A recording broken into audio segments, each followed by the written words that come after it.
Hi everyone. I've just started the stream, so for the time being it's going to be quite slow, quite quiet in the chat, but doesn't really matter. Tonight is going to be the Cerberus Tournament Season 2 Playday 1, which we've already had, but then we rebooted the season with a cash prize to make it more enticing, more inviting to the players and all that good stuff. So, we are going to be having basically 5 teams tonight. With the Swiss format, which we're having, it means that we will be needing 3 games to adequately have a standings that has that makes actually sense, and therefore, the stream tonight is going to be composed of 3 games. We do have, as I said, 5 teams. That means that at just about any given time, you will be you'll be having like 1 team with a free win at every single round. So, without further ado, we have already selected our first match, the first match that will be casted. And I will start to send the map and links to the players. So, Abaz will be receiving her first map and link for Team Integrity. To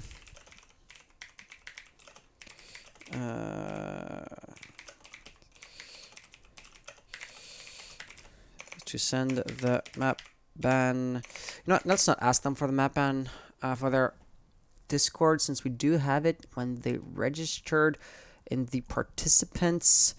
It was Storm Eagle Esports, I believe. I just want to make sure. This is where going back and forth in Battlefy isn't as intuitive as it could be. For example, I know there's somebody in here in the call with me who's currently muted who does not really like Battlefy's. Yeah, was it Team Integrity? Let me just, God fucking damn it. So yeah, a team has already received their map ban link. Yeah, Team Integrity. A team has already received their map ban link, so they will be starting to ban quite quickly, quite shortly. Here, let me just do this. Yeah, participants, Team Integrity. Oh no, Team Integrity is a Buzz. The other team is Storm Eagle. So Storm Eagle is gonna be Grimsy. Grimsy, let me poke you real quick. Grimsy, I will be sending you that link right here. Here's our map ban link, and let's respond to all of their questions.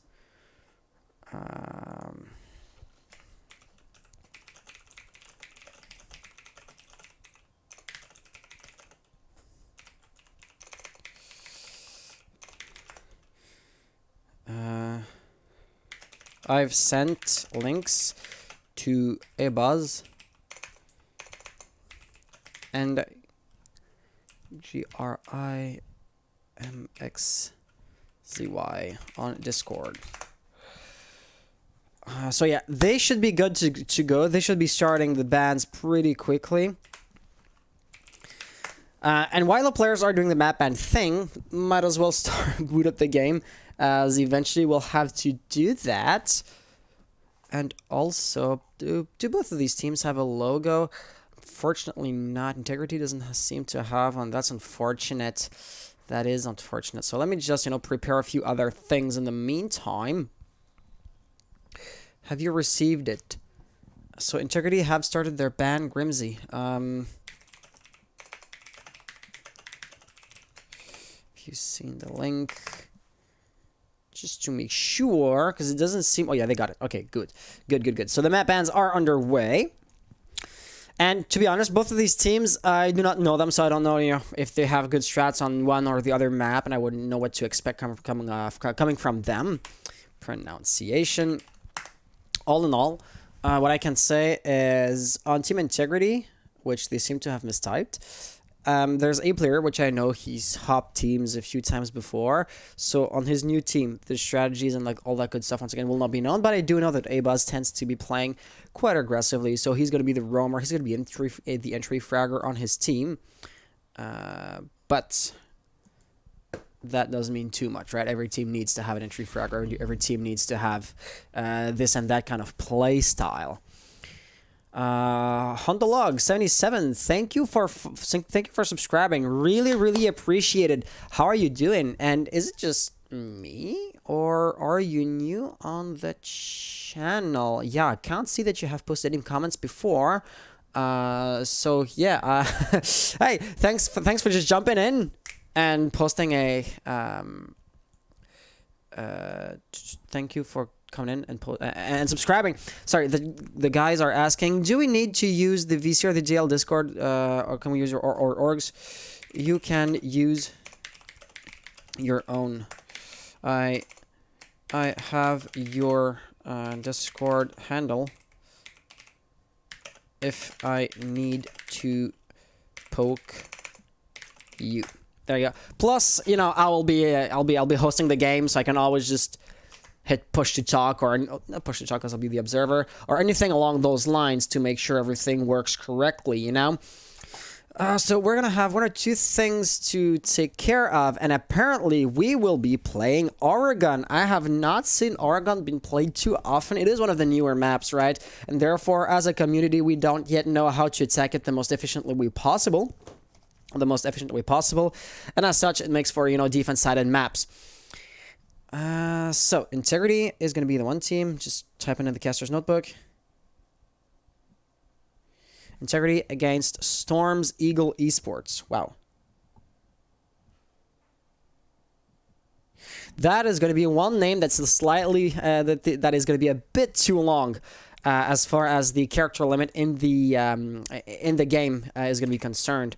And Storm Eagle, are you guys from the American region? I.e., yes, you are playing under the US flag. Let's just type this in Battlefy, and the other team is going to be Team Integrity. Let's do this. They're going to be Canadian. Let's update. And if I jump, Oregon Integrity will be defending, so they'll be having the orange team. And if we jump right here, did I not hit update? There we go. Ooh, dead astronauts. Oh gosh, I had typed at the end of the previous name. Looking forward to tonight. Hondalog, I really do appreciate your support once again, and I am looking forward to tonight as well, as we're kind of relaunching this season. And therefore, 5 teams that we're going to be having tonight, I hope is the lowest amount of teams that we'll ever have, given the season right here. So, Central Esports, or Central US rather, are going to be our servers. Let's just have a look. Inviting you guys shortly. What I absolutely do love with Battlefy is that you're typing, or the username they're going to be giving you is basically your Uplay.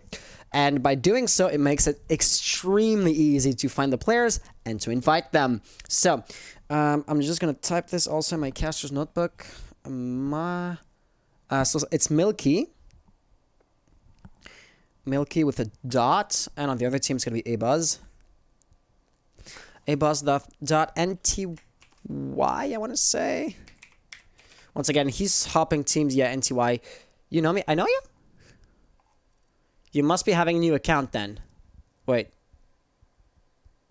Is it? Zug, is that you? Is that you with an unknown account? To be honest, did you ask me something? Yeah. So somebody in the chat says, "Looking forward to tonight." He says you know me, but then when I look, okay, let me just screen share that on the stream. It's not gonna be easy. Yeah. So somebody jumps in, subscribes, then starts tapping the chat. But if I look at the history this account has of messages posted on my streams, that was the first message ever. So I'm assuming it's somebody I know with a new with a new account. So, oh, it's not you. Okay. Okay. Well, it wasn't you. So sorry for. I don't know who you are. You're gonna have to be a bit more specific on the log, because yeah, I can't quite put my finger on who you are. Our map is supposed to be Oregon, and Team Integrity will be defending first. So they'll be having the orange team. GRNTE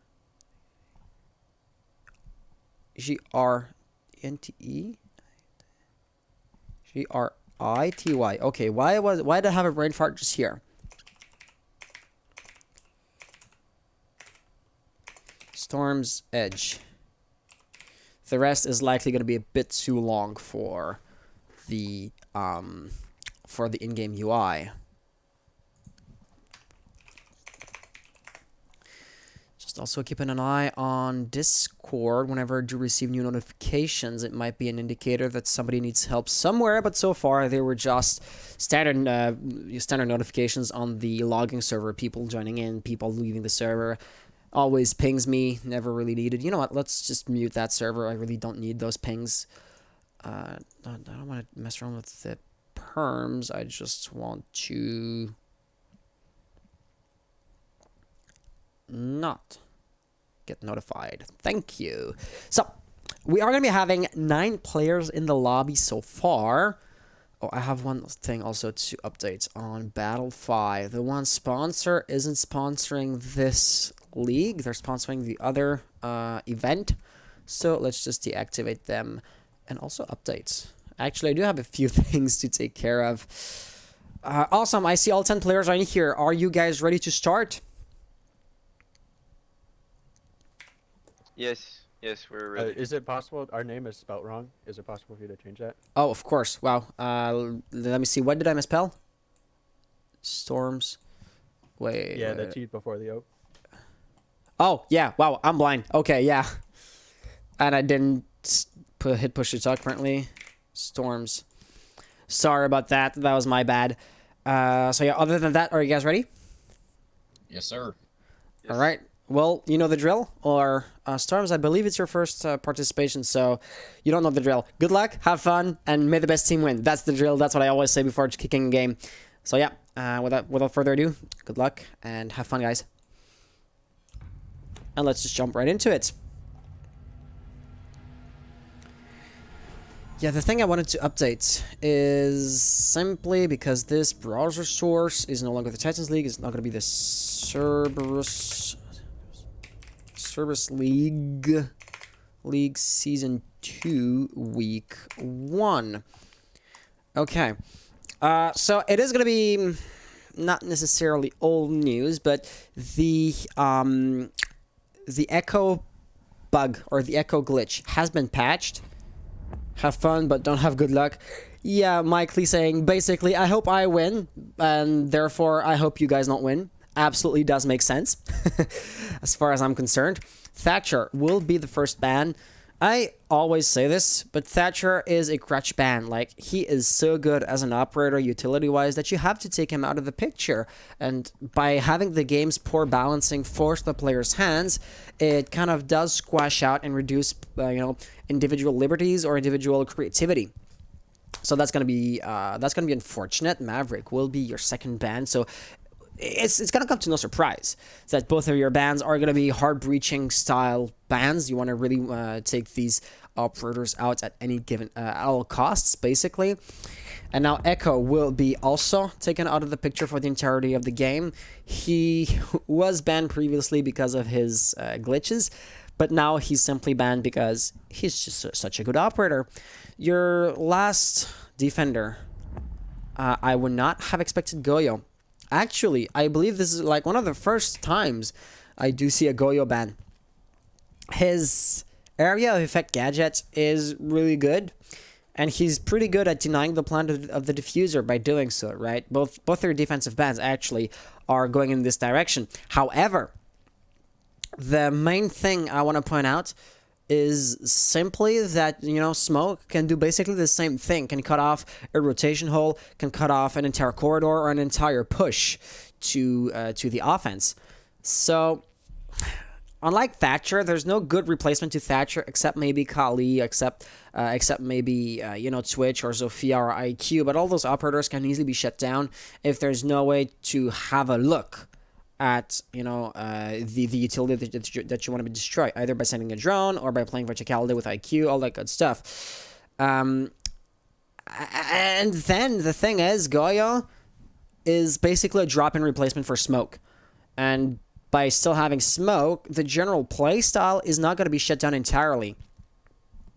And that is what I'm most, I would say, uncertain about, to be honest.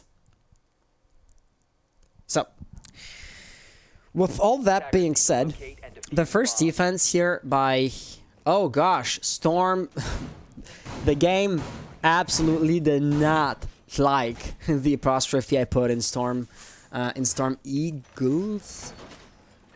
Yeah, in Storm Edge Esports, the apostrophe in their name, the game absolutely didn't like that. So, Storm, I'm sorry for having your name butchered like that.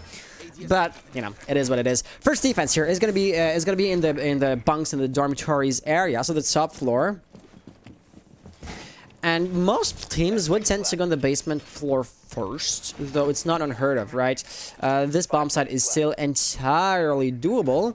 And there is a solid chance that Storm's kind of expected to be attacking the top floor, or the bottom floor rather, that they handpicked a composition to just, you know, execute that push, and then it just so turns out that they're going to be attacking somewhere else, and by doing so, they're going to be caught on their back foot. They're going to have to basically improvise and adapt, considering the utility and the operators they're bringing to the table. Though, I don't expect them to be caught off guard completely, right? As you can see, they're not stuttering, they're not hesitating, and they know what to do.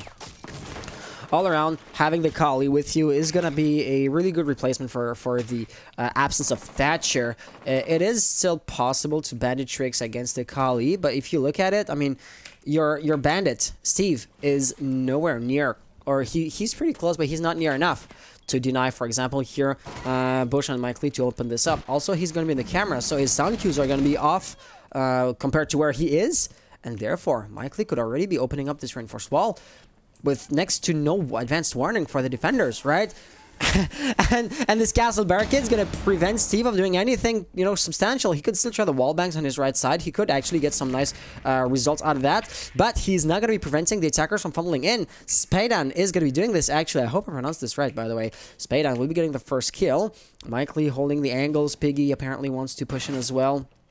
For the time being, it is going to be kind of a stalemate. Both teams know exactly what's going to be coming. They know exactly where the push will be happening, but it yet has to happen, right? So droning, flashing, paying attention to your surroundings in the general sense of the term.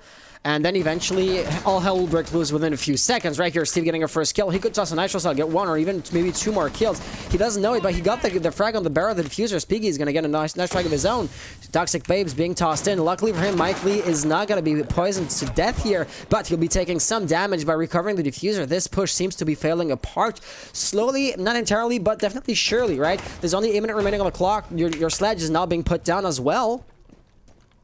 You will now be seeing a 2v3 situation. Spiggy, well, both actually, Nomad and Thermite will be considered, you know, support operators and therefore forcing them into an entry frag role is going to be counterintuitive for them, and therefore your attackers are going to be caught on their back foot here. I believe, okay, so Hita was on the first floor, but then Hex is right here. He would be covering your Mike Lee. Oh, but he's just be missing a few shots, and now the advantage suppress has been lost, but the shotgun is going to be tearing an absolute wall, an absolute hole in the wall.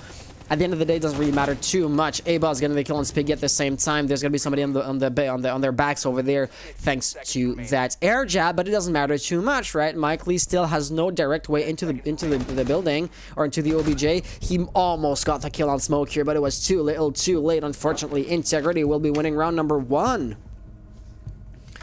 And the player saying, "Good round. We do love to see it." So let's jump into the replays, and we did witness quite a few kills, so the replays aren't going to be like 1 or 2 clips long. We do like to see it. Okay, so this is going to be kind of minor. I got once again poked on Discord, had a notification. Just turns out that it's going to be the official Rainbow Six server who sent out a notification. So, if I was to take a look at those replays, it was just kill after kill after kill, and I don't want to say that Storms was too passive, or that they were complacent, or anything along those lines. I mean, on the strategy, you know, on the surface, what they did was the right thing, right? Opening up a really important wall, and then trying to advance through said opening is, you know, the way to go. That's what hard breaching is for. But they were unable to actually, you know, secure or make it so that they could actually step forward. They were in a choke point, basically. Opening up the reinforced wall basically made their movements extremely predictable for Integrity, who had no problems whatsoever cutting them down once it was there. So Gabe's saying it's Milky, not Mikey. Okay, so Milky. Let me check. Milky. Oh, yeah. Okay, thank you very much. Yeah, I was kind of mixing up the L and the K or order-wise. Thanks, Gabe, for letting me know. Super appreciated. That's the thing, right? When you've never heard a gamer tag being pronounced, sometimes you're going to be prone to making this kind of mistakes. This is not such one of those extreme cases. But, you know, sometimes you're going to have an X in the middle of a gamer tag, and then it's the X, you never know if it's supposed to be replacing an O or an A, you never know how to pronounce it. Or, I never like singling people out, because my goal is not, you know, to call out anybody. But if you know Jarvis on the PogChamp team, I was a ESL community caster before ESL lost the contract with Ubisoft. And so I had to cast out, you know, Jarvis when he was doing the Challenger League qualifiers, the Open qualifiers rather, and yeah, I had never heard his gamertag being pronounced. So his gamertag is written something like GRVS. And it was unpronounceable. I tried as much as I could, but I just ended up humiliating myself. It looks like Rimsey is going to be losing the connection here. Looking at his ping, it would be quite likely, though really unfortunate. First contact, though, has been made. That's going to be Drax. Receiving a few bullets worth of damage, nothing too major. His position is no advantage surprise, right? Is going to be lost. Plus, he no longer sees his opponent. Yeah, it's going to be Steve, who was on the left side of the pillar this time. So Steve is going to be moving back and forth, you know, left to right. But Zofia cannot do such kind of, you know, strafe back and forth. And therefore, it is going to be quite easy for Bandit to get the kill. Or it's going to be somewhat easier for him to get a kill, as it is going to be for Drax. But Grimsey was able to open up the hatch right here. So if you can jump in, or maybe put some pressure from an interesting angle, you might even be able to outflank Steve and to push him back. Getting the kill would be maybe a different matter. For example, right here, he's now behind his deployable shield, because if he was to push forward, he would fall victim to Bush's sniper rifle. Oh yeah, he's shooting another gadget here. I never know what the name of the utility is on this operator, unfortunately. I feel dumb by saying this out loud. But yeah, as we can see here, one crucial detail Storms have in place now that they didn't have earlier on is basically crossfire and cross angles. by all of them attacking the same angle last round. It made it really easy to cut it down or to prevent that. But now he is likely to get shot from, Thermite right there, who's going to get the kill. Hibana dropping down at the exact same time, somehow not dying immediately. However, I thought Spadan was going to get, incel on him. Doesn't appear to be the case. He could get knifed here, however, but Prone, he is going to get the flick shot. Nicely done, but will be cut down immediately. That was a double kill collateral on the player, the diffuser, which was being planted. The push was so much more promising than round number 1. It yet ultimately resulted in a failure, but you could already see that as a team, Storm's Edge Esports were having better performances than previously. So at this rate, eventually they'll win a round. And the thing is, if you look at it this way, you lose multiple rounds to figure out the play style of your opponent and to then win a single round. That trade isn't worthwhile. But once you've won your first round, you officially know how your opponents tick, how to counteract them, and you've proven that you were up to the task once. What's to prevent you of, achieving the same result a second time in a row? Well, there's one thing that you have to keep an eye out. It's simply the fact that both teams are learning about their opponents.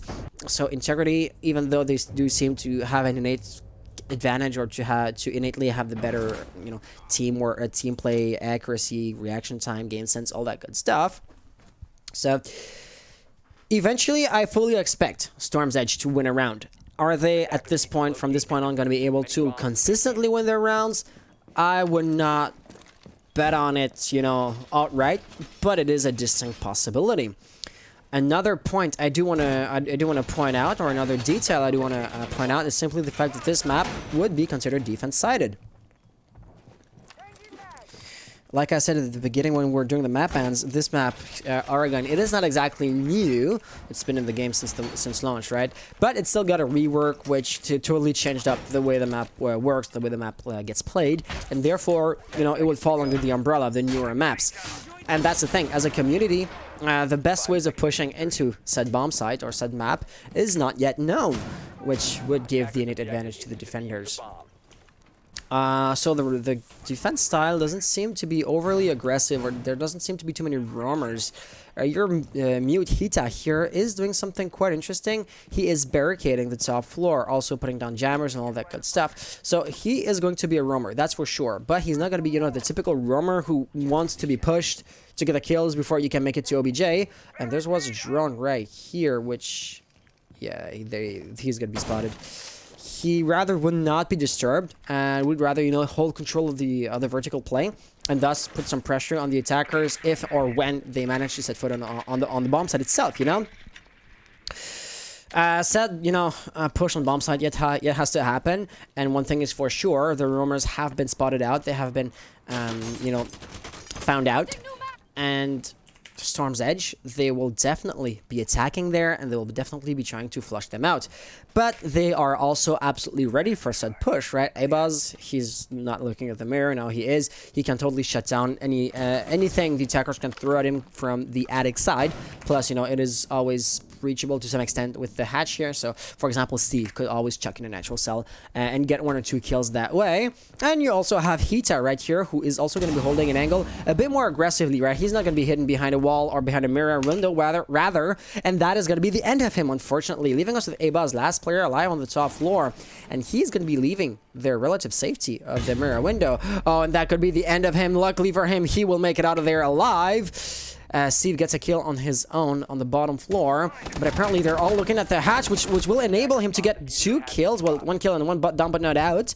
Plus Sledge right here jumping in. That is not going to be a triple, but that was Integrity winning round number 3 in rapid succession. An absolute flurry of kills happening in the kill feed. I never saw that coming. You had a natural cell, you had Sledge right here, and you also had Jaeger doing something. Jaeger was taken out of the picture earlier on, right? He was able to put 1 player down, so that was the 3rd kill. This is exactly what I mean when I say Rainbow Six is so unpredictable. You never know which team is going to win. You never know. It can go one way, and then the tables can turn in a fraction of a second. In that instance, Integrity got 3 kills in rapid succession, but imagine if it was the other way around. Instead of the nitro cell, imagine Sledge tossing down chucking down a grenade, then somebody else getting a kill through the hatch. Basically the same thing, but just reversed. And Integrity could have been facing down long odds within a few seconds. It just so happens that it was not the case. Oh, wrong button. Wrong button. It just so happens that it wasn't the case here, but the general point of not being able to take any run for granted ever, generally speaking, still stands. However, it is not going to be somewhat unsettling if you were to be a Storm Edge's supporter or fan, because 0-3, that's beginning to be a gap or a difference points-wise that is slowly but surely becoming sizable, right? Winning one round when you're 1 round behind, still entirely doable. 2 rounds, yeah, you can still do this. You know, winning 2 rounds in a row is fairly easy. 3 rounds, well, at this point, you are gonna have to outplay yourself, or to outdo yourself, rather. Well, outplay yourself. No, that's not how the English language works. You're gonna have to, you know, perform really well if you want to win 3 rounds in a row. And you know, the further it goes, assuming Integrity keeps on winning, the harder any attempt at a comeback is gonna be for Storm's Edge. So, for the blue team's sake, let's hope they win around pretty quickly, because if not, they're going to be in a absolute unwinnable unwinnable situation, basically. You know, even though they can still win it out, assuming it was, you know, 1 of 5. Well, they would be what I consider as a point of no return, basically.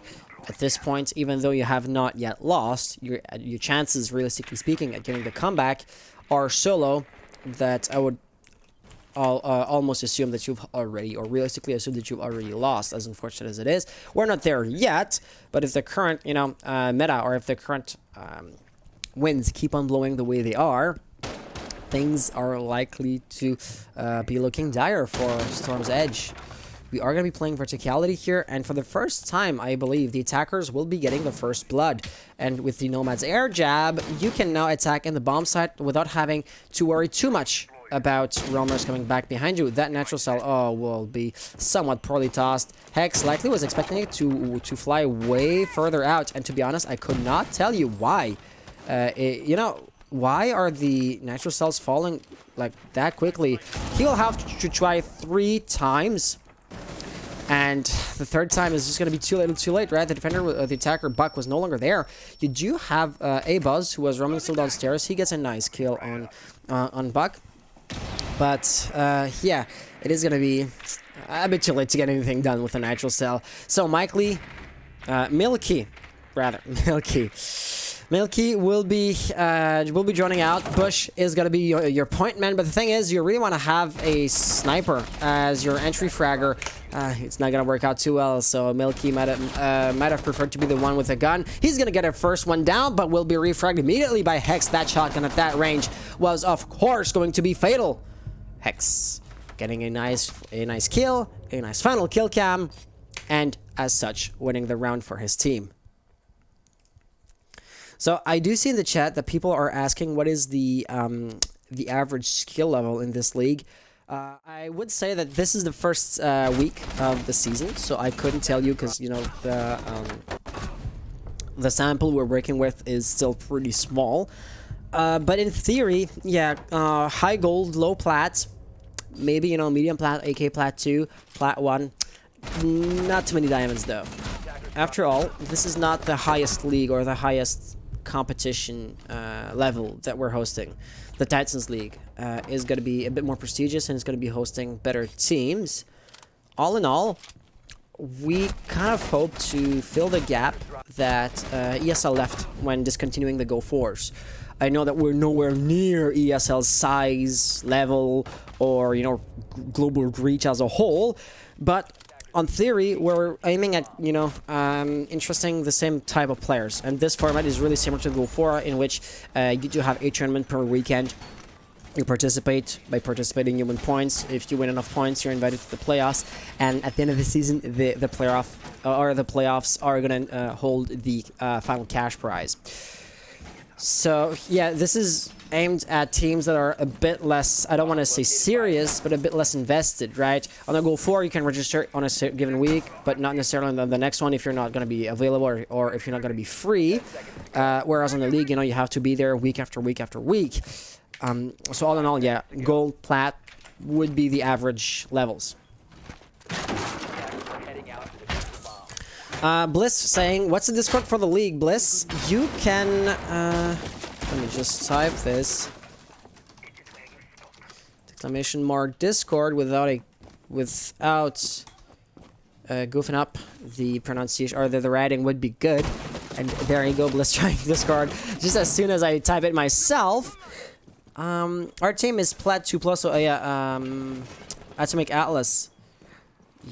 By having you know Plat 2s, your chance at winning should be pretty good here. I believe one of the better teams we're gonna have tonight is Alvin's squad, who are playing right now, but just not under my casting. And by having an automated teams, we oh, right. Maja, sorry about slow mode. Yesterday the chat was being pretty toxic. I had forgotten it was still on. It was to counteract toxicity yesterday, but your toxicity tonight is absolutely absent. Thank you all, by the way, for this. We can never take this for granted on the internets, and therefore slow mode is no longer going to be required. So if I was to stop reading the chat as much as I like to, the round is underway, and we have barely, if at all, covered the preparation or the defensive setup. That C4 can be huge. We'll get a nice kill. Hita, playing for time, is going to be producing results. You know, he himself is not the one getting the kills, but he's absolutely doing his part of the work. So, Mike Lee seems to be Milky. I'm always doing the same mistake. Milky is going to be rotating. It looks like, oh, A-Balls with the roam game. He is not going to be getting anybody killed this time around. Nice reaction time by Milky. Your attacking team as a whole has totally rotated out, so now they're going to be attempting to push the freezer, but by having all three remaining attackers all going to be holding the same angle, it is going to be extremely easy to shut down, right? You don't have a smoke, so smoke, for example, could just gas up the one corridor and the entire push is shut down for the time being. Clash only has, you know, present her face, keep it protected behind the shield, and there's next to nothing Milky can do on his own. Bush had a good shot, but you know, he has to swap guns, and that is why he can't really do too much against Hita. And of course, if he wants to go in for the knife, there is going to be a few teammates behind him to cover him. You know, in that instance, Spadan, who is going to get the kill. And that is going to be where we stand now. Things are looking somewhat dire for the blue team. They are down 5 points, and coming back from a 5-0 is a lot to ask for. They have shown that, you know, their accuracy seems to be, you know, just, if not on par, just slightly below Integrity's average, you know, accuracy, reaction time, skill level kind of thing.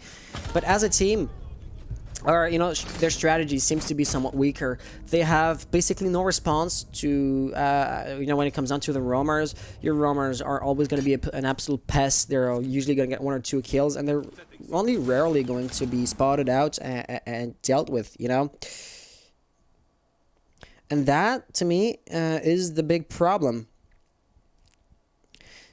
I feel like Storm's Edge, they are thinking about how can we win the round, and the answer is going to be, well, bring thermite, breach the wall, let's, you know, attack from freezer, let's push in from this side.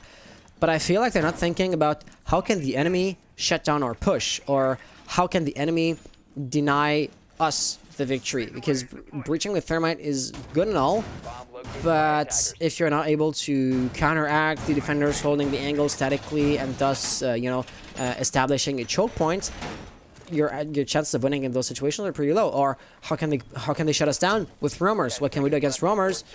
You know, I don't, as far as I can tell, it doesn't appear that Storm's Edge, they're providing responses to those questionings, to those questions rather. And this is why they suffer so much, right? Your roamers are going to be unimpeded up until they reveal themselves. When they reveal themselves, usually, you know, they'll be behind the attackers, get 1 kill or 2 before getting cut down. And Storm, they're always on a numerical disadvantage when it comes down to attacking the OBJ itself. It does look like we're going to be seeing a silhouette at the top floor. Hex, are you going to try to spawn kill? Will you be breaching a window right here? does not appear to be the case. A-Buzz is also pretty close by. He will be doing exactly that, you know. That's the kind of thing. What can they do? They can you know, breach a window and kill us outside. Well, can we counteract that? It's as simple as sending a drone in the garage room, and you know if A-Buzz is there, you know that he's not there, and you can act accordingly. Unfortunately for Storms, they didn't think about that. You're also going to have, I believe it is Sledge, yeah. So, Spiggy has realized that Jaeger is in the area, but what can he do to, you know, flush him out?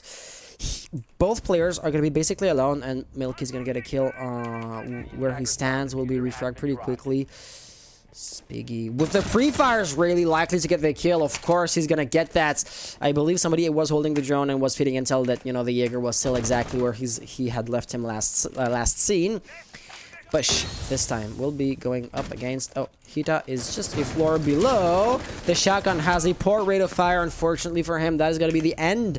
But you still do have Hex above, who can deny the entryway into the building. As soon as that silhouette, I believe it is Piggy, right? Or is it? Whatever. No matter who it is, it's going to be Thermite. My bad. As soon as he repels in, he was going to get cut down immediately by the MP7. But luckily for him, he does not do so. And to be honest, this round is looking pretty good for Storm's Edge. They do have a numerical advantage, only one player, granted, but it is, you know, as good as they will ever get it. It looks like, at least to me. And Hex is not holding the OBJ at all. He's still looking at this window as if Thermite was still there, but Bush has sorted it out a long time ago. After all, you know, he's preparing, and now you're going to be saving Steve, basically pissing off against a 1v3 situation. He gets the first kill, of course he does, because he has the advantage of surprise, but heavy pre-fires are not going to be enough if you don't know where your opponents are. Hex has to come back on site, because if not, you know, you're lost. But then again, Bush was just waiting for him and getting predictable results. So that is going to be the first round one for Storm's Edge Esports, a round which they desperately needed because coming back from an 0-6 situation is next to impossible. And it is going to be a slight or small detail, but I do want to point this out. The players typing "good round" in chat every single round is nice to see, because like I said a few rounds back, you can never, ever, ever take, you know, being polite for granted on the internet. So, seeing them basically congratulating their opponents for most of the rounds beating them, you know, because by losing the round, you are going to be basically having a slight, you're going to be, I want to say, disappointed. But yet, you are, you know, congratulating them for, well, putting that disappointment onto you, you know? Maja asking screen froze. Oh, on my end, everything seems to still be normal. Atomic saying both of these teams are surprisingly even matched. They are. Let me just, Maja, take a look. Let me just pop up the stream on my end. Because it can be one or two things, assuming it really does glitch. Either it is me sending a glitchy stream to Twitch. In this case, everybody's going to be seeing a glitched stream. Or it is just Twitch sending it glitched to your device in particular. And so right now, with the 3 minutes delay, you were seeing that Sledge was going up against A-Buzz. The drone was remaining static for a few seconds. But everything seems to be good on my end. Let me know how it goes. And if you... No, Atomic Atlas saying no. Yeah. It seems to be fine on my end. I'm sorry if you're having glitches. Maybe try refreshing the stream or lowering the resolution. All those things can help. So, their last defense was meeting and was won by the blue team. Real swap occurred. I have to keep a log if we have a rehost situation. I have to know which round was played where and won by who, or by which team. By the way, I don't know what the grammatical difference between who and whom is, so sorry if I do make that mistake. And by saying it out loud, I just realized I'll have to Google this after the stream. So, unlike Integrity, Storm's Edge, their first defense will be going laundry. Ultimately, it is only a small, I want to say, detail, because assuming they win, they're going to go upstairs immediately afterwards, so... Small detail, but one I still thought was worth mentioning. The push itself is going to vary differently, however. So Integrity, so they're pushing from many different angles at the same time. You have Spada here trying bunker. You also have Steve in the laundry stairs, so i.e. the main stairs. You have A Buzz pushing freezer. Basically, every single angle that could be exploited by the attackers is being exploited, and that is going to be spreading both the attackers but also the defense thin. For example, right here, Thermite. Well, he didn't see Doc until it was too late, but no, Grimsy is not going to be able to react to that in time. Bush will be looking there, but once again, if he is distracted for long enough, he could fall victim to whoever was trying to push in the bunker area. So it is really an advantage, both an advantage and a disadvantage, because you can easily shut down an entire push by losing a player, but if a player gets a kill, you can, you know, shut down an entire push that was being blocked or that was being protected, you know? So, for the time being, your attackers are going to be basically funneled into OBJ, right? For example, right here, A Buzz, if he had the diffuser, he could plant it, but I don't know if the attackers know that, or I don't know if the defense knows that, but they do have diffuser. Yeah, Drax likely knows it. I mean, there's no way he missed the diffuser. That's why he's staying here. That's why they're not too worried about losing a bomb site, or the bomb site named A. Zofia trying to get in, that doesn't work too well. A Buzz getting a nice kill. He will get the second kill. That's a nice double. And this is where you see that Integrity does seem to have a pretty good confidence when it comes to their gun skill, you know? He was holding an angle statically for some time, and, you know, the general tactical situation hadn't changed too much. They just thought to themselves, okay, I have held this angle for long enough. Let's just push in a bit further, and let's hope to see better results. And that's exactly what ended up happening. He didn't need to push because, once again, you had Zofia coming in through the bunker area, who would have pinched Drax in a cross angle, in a crossfire, and he was, you know, in a lot of problems at this point. He had next to no chances of surviving, but A Buzz still took his chances, and he was able to win it out. So this is going to be it for round number 7. We are now going to be seeing a match point situation. So Maja saying, you got this, Storm's Edge. Yeah, their chances at a comeback are still, you know, technically possible, but somewhat unlikely. I mean, they can realistically win a round. They have shown themselves to be capable of doing this. But also, they now have the defense. Once again, I am repeating myself, but this would be considered a defense-sided map. So them winning a round, them winning 2 rounds, you know, back-to-back would not be too surprising. But then winning 3, 4, 5, you know, 5 rounds in a row to get an overtime situation, because if it was in a single round, they are done for. I don't see this happening. Is it first to 9? It is first to 7, Gabe. So we are currently in a match point situation. If both teams have a 6-6 score line, overtime will be enabled. And then it's going to be first to 8. So there's no unlimited overtime, no 2 points difference to close out the game. So, yeah, Storm's Edge, basically, they are now backs against the wall. Their chances of victory are going to be, as I said, extremely slim, because they still may win a round or 2, but I really do not expect them to win 5 rounds in a row. Speaking, will be spotted out thanks to Jackal's Inox device. It is as annoying as ever, so his position... Oh, the pre-fires will be getting a drone down. Unfortunately for him, the timing wasn't good enough to get a kill, but he would likely have gotten one if the stars had aligned differently. Milky doing the same thing with the advantage of surprise, shooting beneath the barricade, but will be cut down, will be refragged pretty quickly. Apparently, A-Buzz was able to get a kill, so he also was able to run down the stairs.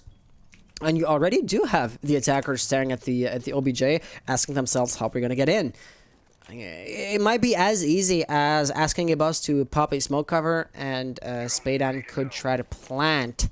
It would be quite risky, and it seems to me as if Integrity tend to favor out the kills rather than, you know, the strategy and playing the OBJ, leaving us with Bush in a 1v4 situation. His position, yeah, is kind of known. Oh, why did I do that?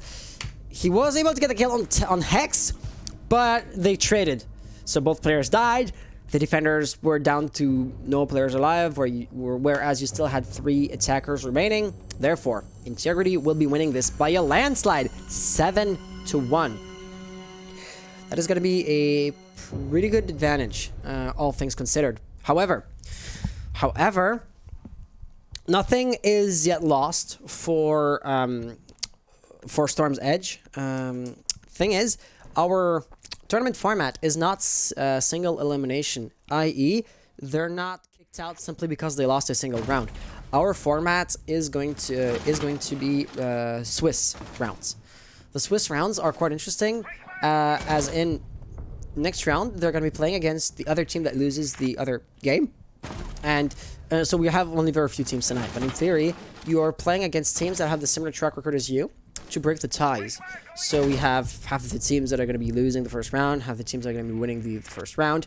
Winners will play against other winners, losers will play against other losers, and basically the more the tournament progresses, the more evenly or the better the balancing becomes. And the interesting thing is, you're not kicked out, like I mentioned previously. So Storm's Edge, they still have a shot at, you know, climbing back up and winning it. Though by having a defeat to their name, it is unlikely that they're going to be able to get the first place. But they could still technically end up above Team Integrity in the final rankings. One other thing, however, is simply that you cannot, or we as the admins cannot, generate the second round as long as every game on the previous round has not been finished. So this can add, maybe a few extra delays. Team Integrity posting the scores. Yeah, this was the scores that we've just witnessed. So let me just post this in here. Integrity 1, 7, 2, 1.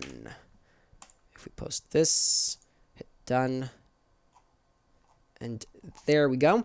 So yeah, we're gonna be having a small break here because we have to wait for Alvin Squad against Kool-Aid Brigade to play their match. And let me just take a look at my Uplay friends, because I did cast these players before, so I have them in my friends list. Alvin. So Alvin is also finding himself in a match point situation. They're also in match point for at the 7th round, so that game seems to be as uneven as the one we just had. And by extension, we should be able to start the next round or to generate the next round pretty quickly. In the meantime, though, except if we want to just keep on talking and dragging this out needlessly, I would kick this into a be right back screen. Well, I'll enable the be right back screen, and as soon as we can jump into the next game, I will be letting you know. And yeah, see you all quite shortly.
5 seconds remaining. Seconds remaining.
Attackers activated.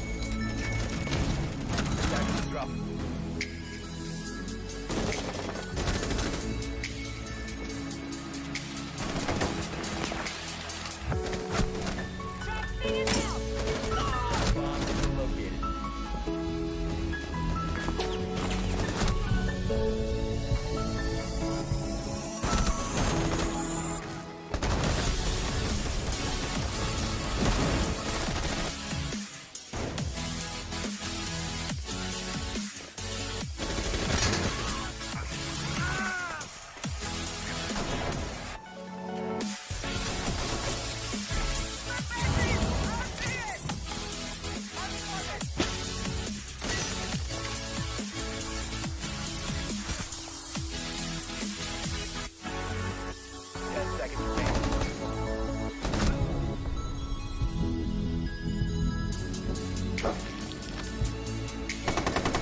So we're back. We are back with round number 2. Round number 2, with which will, like I said earlier, when I was explaining the format, we'll be seeing the two winning teams play off against each other to break that tie. Team Integrity is going to be facing off against Alvin Squad. Alvin Squad were able to win a whopping 7-0. So they absolutely murdered their opposition. Slim CCG as sorry, I'm already casting the other team. Though, you know what? I could cast CCG's next game. So let's just send this to the players. Let me find. So Team Integrity, it is a buzz. Participants right here. Team Integrity, it's gonna be a buzz. Here you go. And the other team, Alvin Squad, is of course going to be Alvin. That gamer tag is quite it's quite self-explanatory. So let's jump right into the map and view, which has not yet been updated. Let's just update it real quick. I said let's update it real quick. Thank you very much. And so it is going to be up to the players to start banning. I will also be setting up the overlay. Oh shoot, Team Integrity was not really needed since they already were there. It really is Alvin Squad, which we'll be interested in adding. Both teams are French, by the way, as far as I know. But we'll still be casting in English, you know, because we do have a few Anglophones in the chat. And yeah, without further ado, let's keep an eye out for those bans. So Integrity will be banning Clubhouse first. Also, let me just type this to the caster's notebook, or write this down rather. Team Integrity against, god damn it, why do I have so many things open on my computer? Team Integrity against Alvin Squad.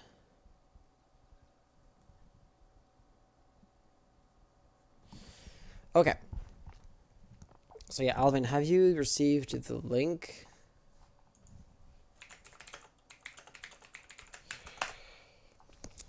You know what? Since there seems to be a slight, you know, absence on Alvin Squad's part, let's just jump right into that scene right here, and have a look at the current standings, or at the standings the way they currently are. So, Crystal Clear Gaming, they had a free win simply because they didn't play, or they had the bye. And you know, the bye is going to jump back and forth. For example, this time I believe it is Storm's Edge who have the bye. The what is this? Opponent's match win percent? Okay, so basically, okay. So opponent match.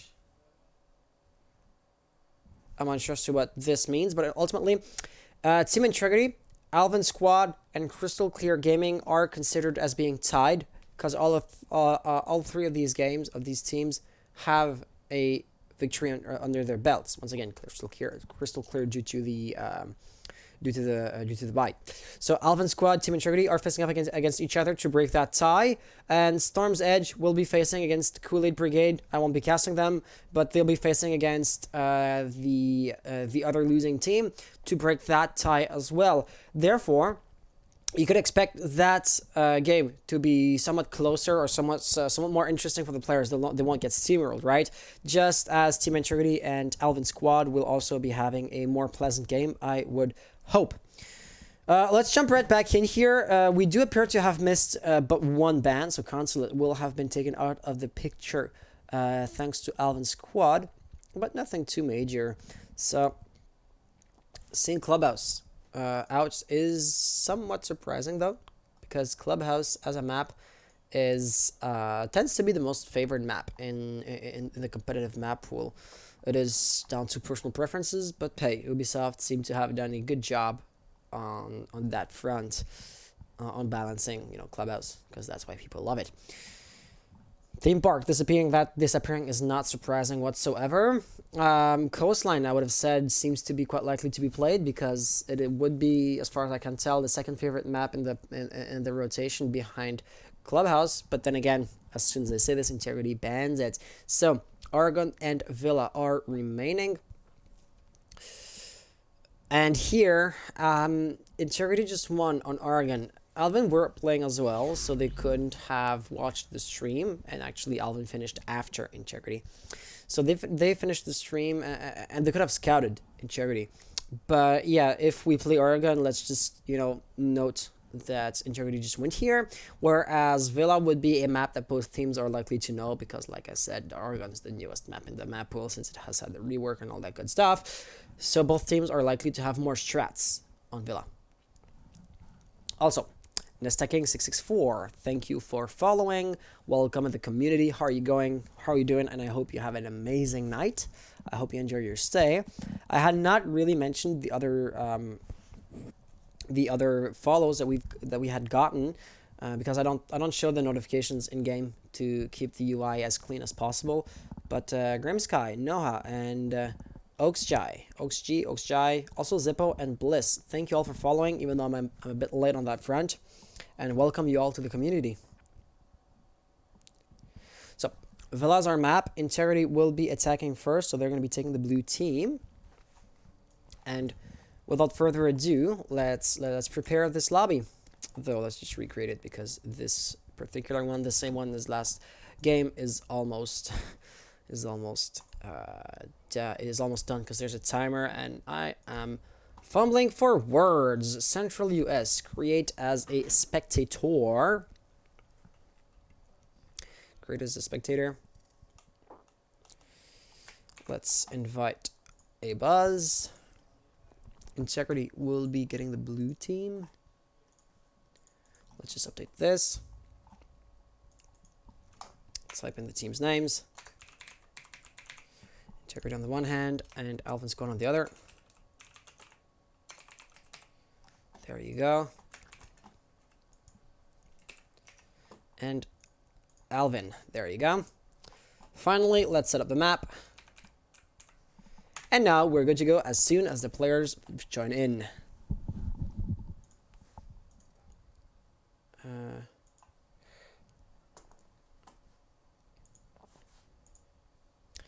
apparently we're receiving notices of maybe a slight problem on the other game.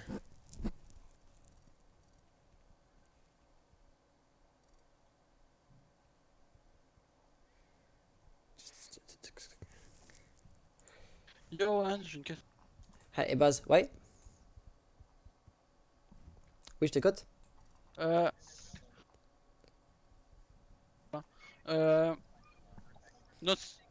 J'ai notre cinquième joueur qui vient d'arriver. Est-ce que ça dérange si... Attends. Est-ce qu'il pourrait jouer après la game qu'on va jouer dans elle? S'il est inscrit dans le Battlefy, oui. Ok, c'est good. Alright. Yeah.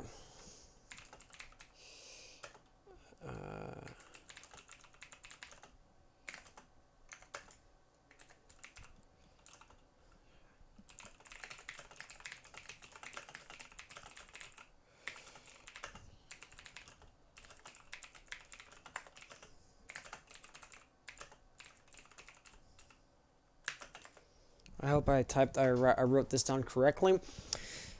So yeah, I do have a staff member that does help me out tonight, and I'm just directing the issues the players might be having in the other game to him. Does everybody speak French here? Est-ce que tout le monde parle français ici? Ouais. Ouais, fait que quand vous êtes prêts, on peut commencer. Non, Spaden il parle pas anglais. Spaden, Steve-O puis Hira il parle pas anglais. Ok, bon, on va rester ça, on garde ça en français. Fait que vous parlez, vous êtes prêts? Are you guys ready? Yeah. Yes, sir. Yeah. Alright, well, you know the drill. Good luck, have fun, and may the best team win.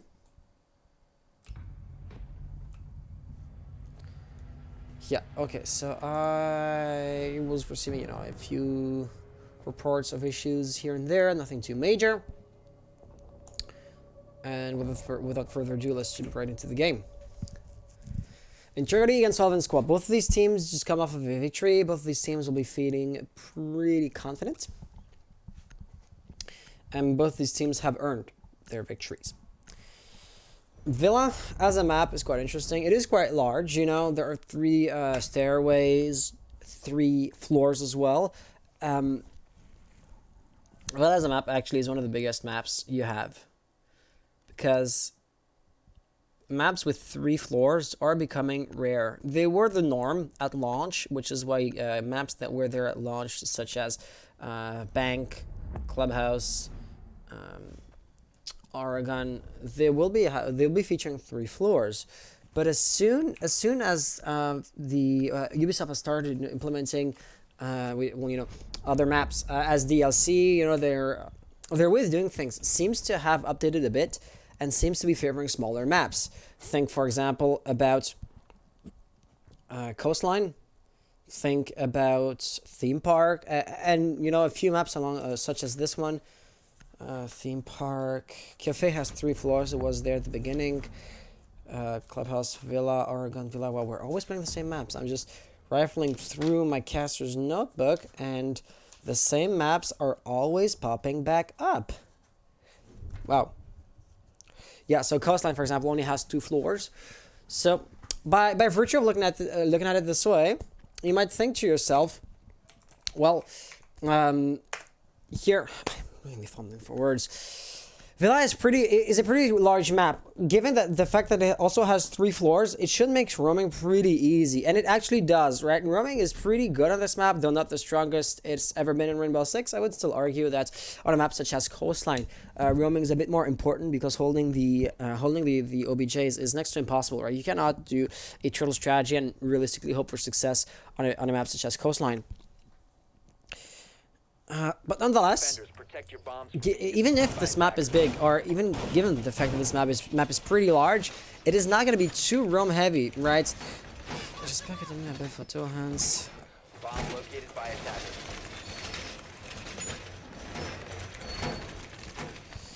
Players is goofing around with me. Là, il y a quoi, ça l'attaque, mais ça va. And yeah. Okay. Really, I wish I had a co-host tonight. It would be so helpful, because when I'm fumbling, the other one can always just take the reins. Your defense here is going to be going games, room, and aviation. 5 seconds to It insertion. would be the usual primary bomb site, so no surprise whatsoever here. That charisma mine will be pretty well hidden. I don't expect the attackers to realize it's there, therefore I don't expect them to destroy it, except maybe if A-Buzz, if your IQ figures it out. But if not, it would basically be used as a proximity alert device. What else can we note on the attacker's situation? You're gonna be having Thermite as a hard breacher, but nobody is gonna be able to actually help him out, right? Of course, your Thatcher has been banned, but then Kali's not gonna be there, Twitch is not gonna be there. Zofia, Buck, IQ can all play from the bottom floor, which is what they seem to be interested in doing. Stab will be roaming pretty aggressively, taking some damage, and has to rotate back out. But I don't see any roamers on the first floor, so A-Buzz, Steve, or Hex will have no issues whatsoever to get rid of those pesky either mute jammers or bandit batteries, and or a combination of both. The first wall right here has been softened up, or is no longer protected by any kind of utility. And Spadan, though he doesn't know that, he will be needing a bit more intel before he acts. Spadan could breach the reinforced wall. For the time being, there is no danger whatsoever watching out for him. The mute jammer has barely been missed though, and A-Buzz will be getting the first kill on Munchies. So your defense are going to be eroding pretty quickly here. You have lost a player. Stab is really low on health. The bomb site will be breached. Oh, the attackers have the numerical advantage. All that good stuff is going to be adding up, right? You also have Steve, who's trying to get a few kills through the verticality. Oh, and if he tries to look behind the desk one more time, he is likely to see Maze. But Maze, for the time being, is going to be absolutely instrumental, right? He is the only one that can deny the attacker's entryway. He's going to be losing the shield. That is huge. He's going to be surviving here, inflicting a few bullets, but he will still be dying. The bomb site now really does seem to be open, but Stab is there getting a first kill. Alvin also falls down at the same time. Now a 2v3 situation. Attackers are in. Diffuser, however, has been lost, but Fantix is the last player alive. He gets one. Does he get a second one? No, he will be reloading when you should not have. Integrity will be winning round number 1. Wow, those were a lot of track stingers. They usually don't, you know, expand that far because usually the room is a bit more close quarters. The room it will be, you know, preventing the track stingers of covering such a large area. But not this time. The corridor stretches out for long enough to allow them to cut off such a big portion of the map.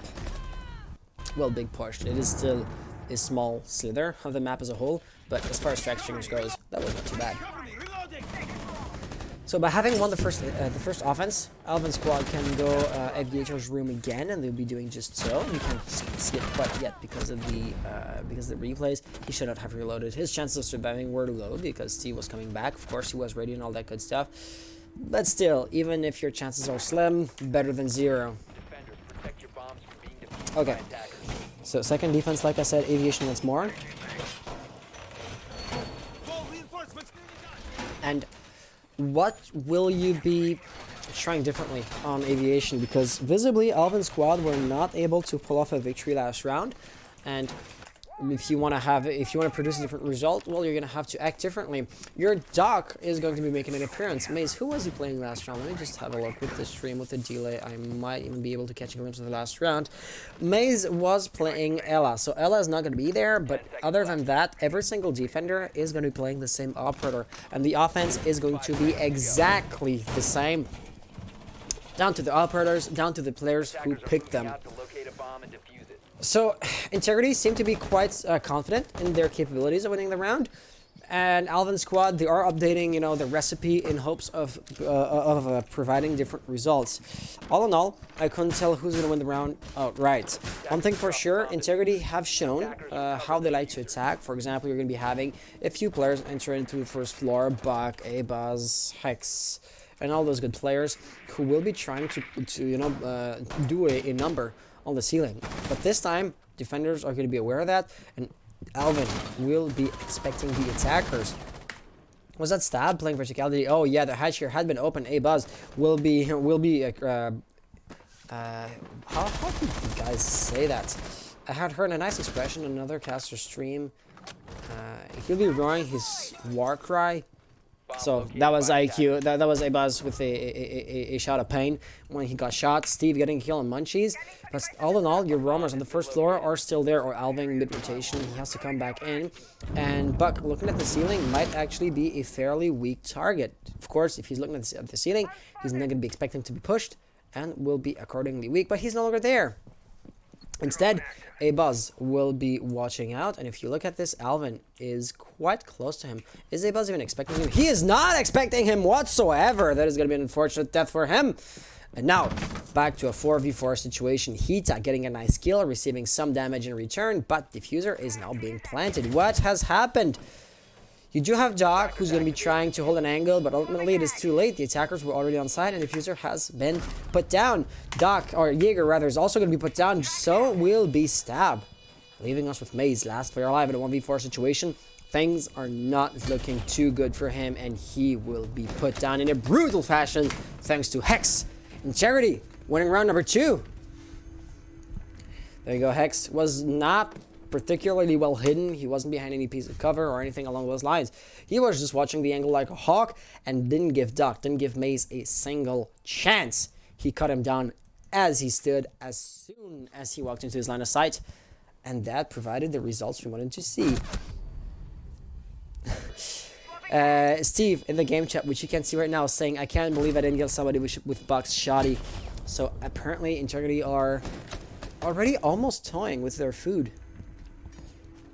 They already do seem to be quite confident in their capabilities of winning the round.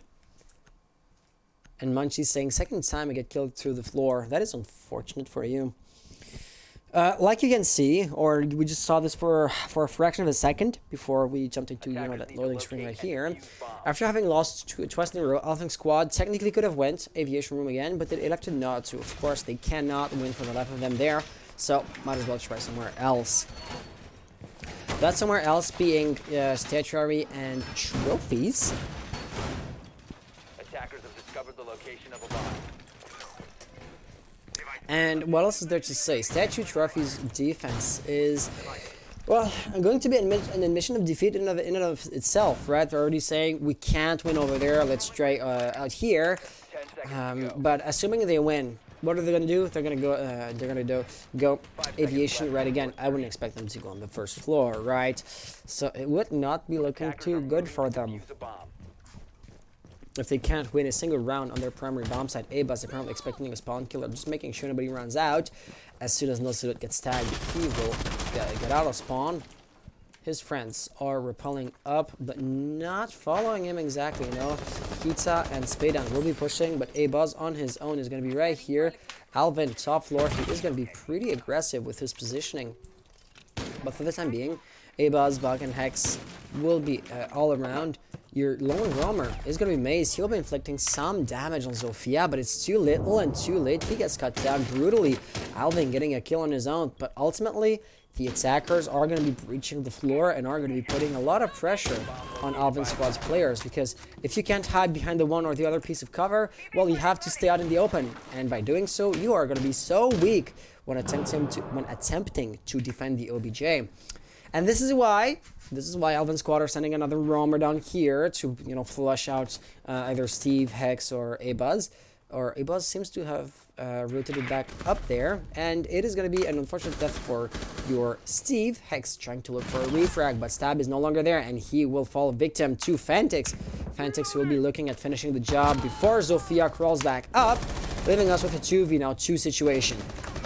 Actually, Spadan getting a nice double kill. Fentix, last player alive. He has last been spotted downstairs. His roaming game will be quite predictable. He has to come back up the stairs, and therefore I expect him to be waited for. And there you go. Abuz holding the angle like a hawk. Integrity winning round number 3. I do want to say things are not looking too good for Alvin Squad. Integrity have shown themselves being quite capable of winning on both primary bomb sites. And what else can you do? You can either try there again, or you could literally go on the first floor. But it is widely known and widely accepted that first floor defenses are so much weaker than the other bomb sites in this map. So I wouldn't be too enthusiastic if I was Alvin Squad to try, you know, the kitchen defense. But what else can you do? You're losing round after round after round. And the rate at which Integrity are losing the rounds is just not sustainable, right? So things are bleak, and swapping bomb sites doesn't appear to be the answer. So, for real, Alvin Squad will have to update something in their way of doing things. They'll have to figure out a new strategy, a new play style, a new composition, a new roaming game, and eventually, or hopefully, produce different results by doing so. Actually, they are going to be defending the kitchen area. Dining room and kitchen is going to be where the action will be at for this round. But dining room in particular can only be won by holding the first floor, by holding the top floor rather. It is so easy to cut down and push, or to cut down and plant the diffuser if you have control of Master's bedroom. Which is why I'm quite surprised to not see more silhouettes at the top floor. Maze is going to be up here, and I believe... Oh yeah, Stab is also here. But ultimately, that is just a really little amount of utility being poured on the top floor. Integrity, on the other hand, seem to not be going for the, you know, one-sided push like they're used to be doing. Of course, it is never truly one-sided because they're also playing verticality. But here, you can see that some of the players are going to be inserting through the reading room area, Hita looking at the main entrance, and finally a buzz in the basement. It looks like Alvin Squad will be pressed from many different angles at the same time. It is always a risk, which sometimes is worth taking, but a risk nonetheless. Because if you lose, for example, your firefight, if A-Buzz was to lose his firefight, it would be an entire arm, an entire flank to the push, which would be shut down instantly. So, oh, and he shot there. Luckily for him, he misses. Oh, and who's going to be receiving the pressure? He's going to be Stab, who is not going to be taking the bait. He does not want to look at the hatch. But he also knows that if he doesn't do anything, he'll be receiving some pressure.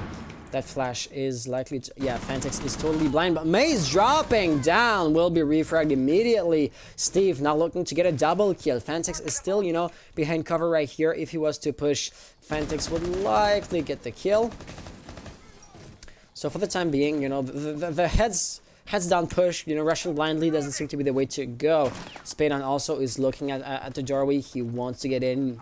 They have to, you know, move forward, but it is just going to be too dangerous, and he will be going with heavy pre-fires, but not shooting at the head will be the end of him.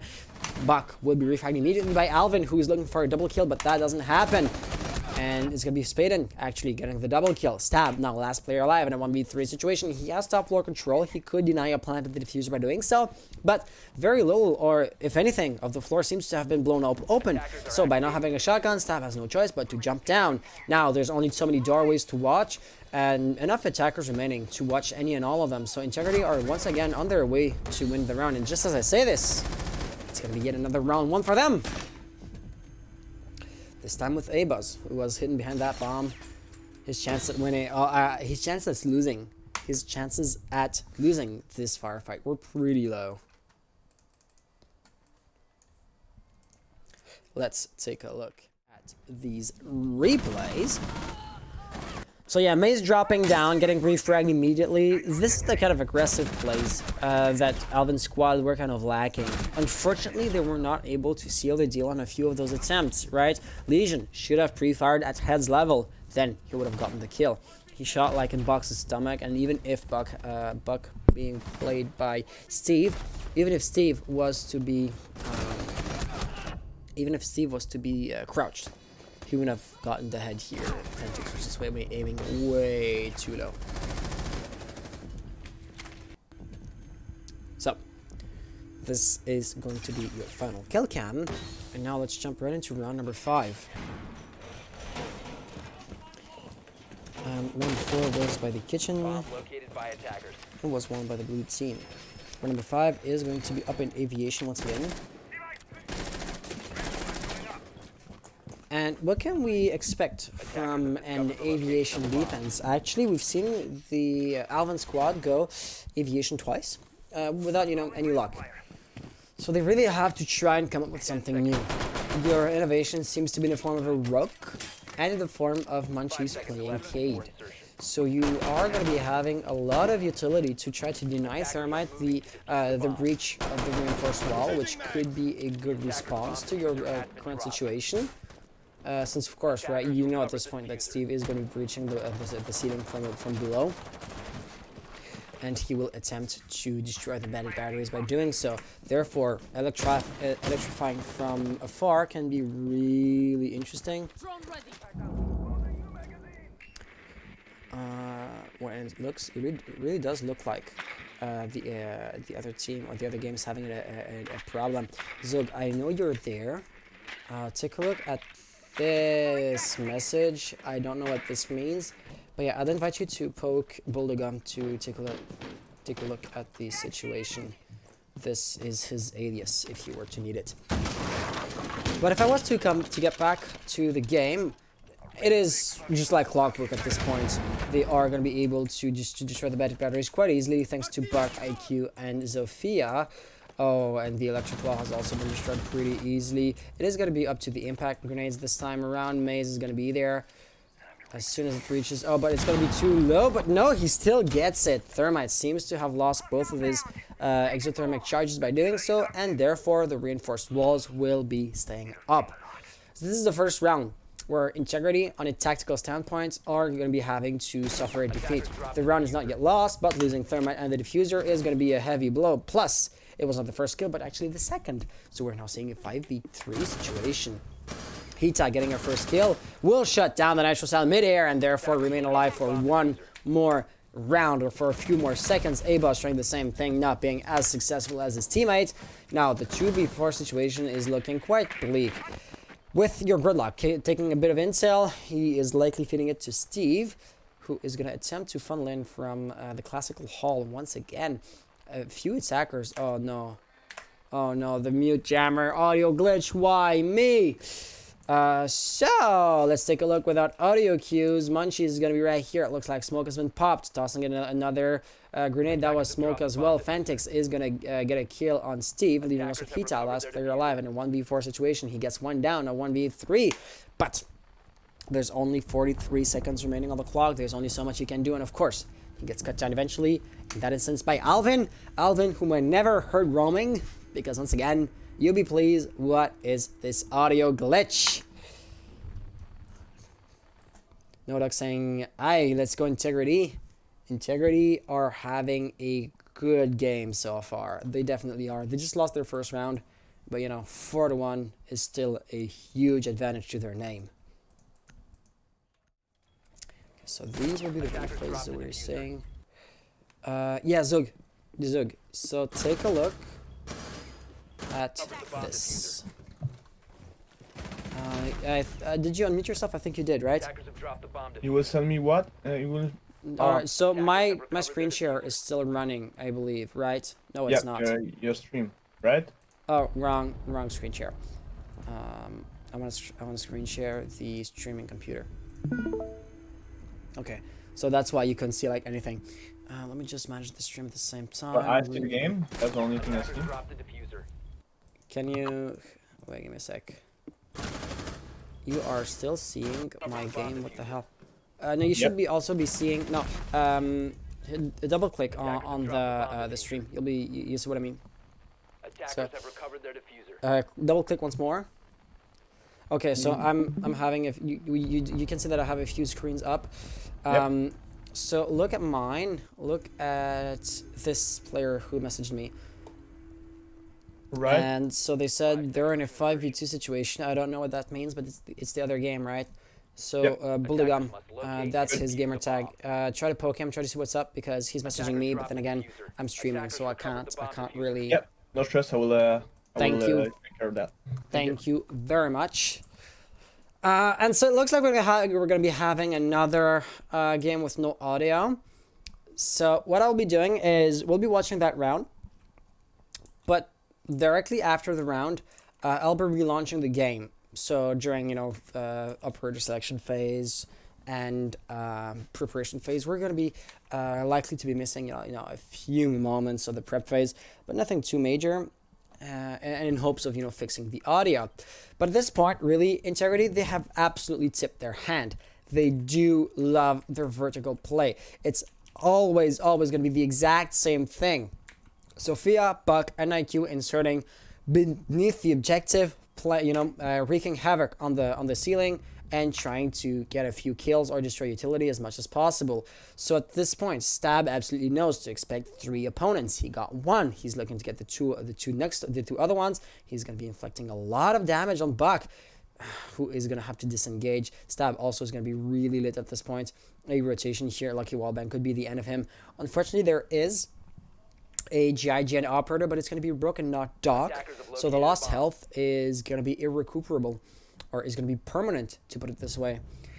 And when she's getting a kill on Hita, at this point, definitely the situation is known. Fantix trying to come up with a roam. He's going to be missing a few more bullets. That is unfortunate because he had the tactical advantage, but not able to act accordingly, So the attackers are going to be having, once again, a good time on the first floor. They got a kill, lost a player. Hita died on the top floor, so that was kind of disconnected compared to the fight for the floor below. Speda here will be kind of concussed by one of Alvin's Grismont mines, but nothing too major. And it looks like the vertical play has been able to shut down any NLP utility that would have been there. But if you look at the composition, no K, no Mute, no Bandit, Spadon can just walk up right to a reinforced wall and destroy it in a matter of seconds. He, as of yet, has not elected to do so, but as I say this, of course, he plants it. So you are going to be having Maze right here, who will be using his impact nades to great potential. So this is where vertical play would have been interesting to actually get a kill. Stab knows exactly what's up. Oh, he will die, but I don't believe it was. I didn't hear the grenade blowing up because of the audio glitch, but it does appear that the grenade has been tossed out and that the grenade has destroyed the exothermic charge. So Spadan is the bearer of the diffuser. He's going to be trying to plan, but of course he will be pushed as soon as the defenders can get back on site, which is going to be too little, too late. The diffuser has been planted, and now Integrity are going to be kind of in overtime as far as this round is concerned. Stab sees the guy right here, but he has no explosive to take him out. Alvin getting the double kill here. Alvin with a nice double kill. He is going to counter defuse that and thus win the round. The role swap will thus occur with a 6-2 scoreline, which is going to be not too good, to be honest, but still, you know, miles better than if it was, you know, a 6-0. So, let's go with the replays, and I will be... and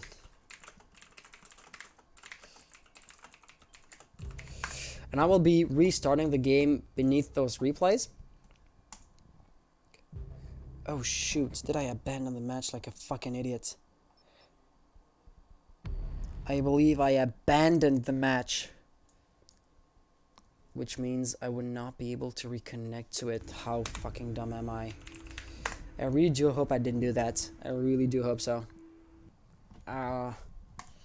That's... Fuck. God damn it. God freaking damn it. So we were statues. And it was won by the orange team. And I know about this screen, about this, hey, are you sure you want to leave? Because I've seen it before. It's not the first time.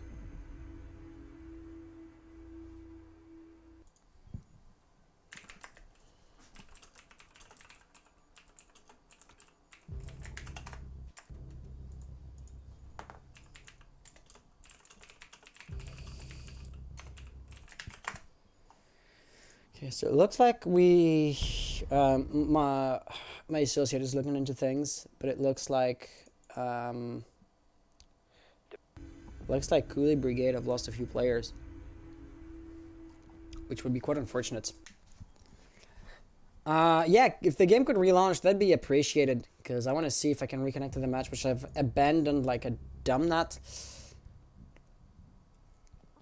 Atomic saying he preferred someone that was in an indestructible wall with no appearance info. I must say asking for his mouse.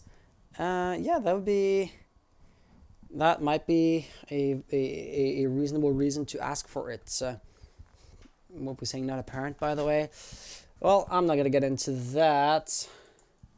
And the left only at round number 3. The admins are saying, wow. Yep. Do you hear me? Yeah, I can hear you. Yep, they told me that was 3-0 and 3 player of the Kool-Aid just with the match for player Rust. So, okay, so with 3-0, they're already kind of forfeiting to CCG. Yeah, but I'm not sure the captain won for feet. It seems like he want to play the 2v5. Okay. I'm not sure if which is noble on their part, by the way. Which is noble. Yeah, you can. Absolutely, if you think yeah. you're gonna win, if you think you're gonna win, why not? But yeah. I mean, that God will damn it. not be a fun game for that. Let me try something. Can I join his lobby? So No. what's happened with your game now? It's done? Okay, so I had an audio glitch. I had to restart the game, but Oh. instead of leaving, I abandoned the private lobby. So I'm not able to reconnect to it because I misclicked like a fucking moron. So I'm gonna have to poke the players.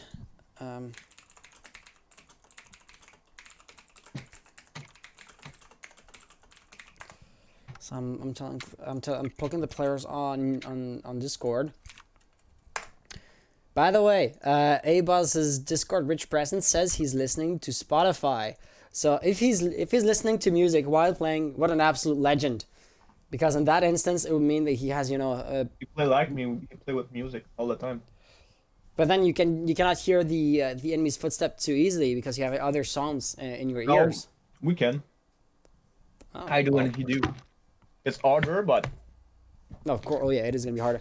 I'm curious. Atomic Atlas in the chat. You're saying English isn't your first language. I've never seen you type in French, so I'm gonna assume French isn't your first language.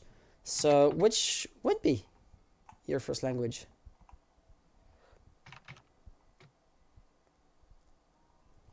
Yeah, I'm looking through.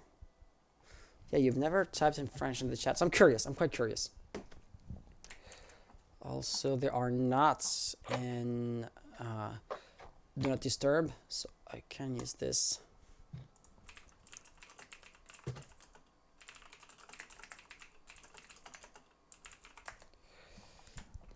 So I just told the players. Oh, and they're just starting round number 8. Oh, please don't. Please don't.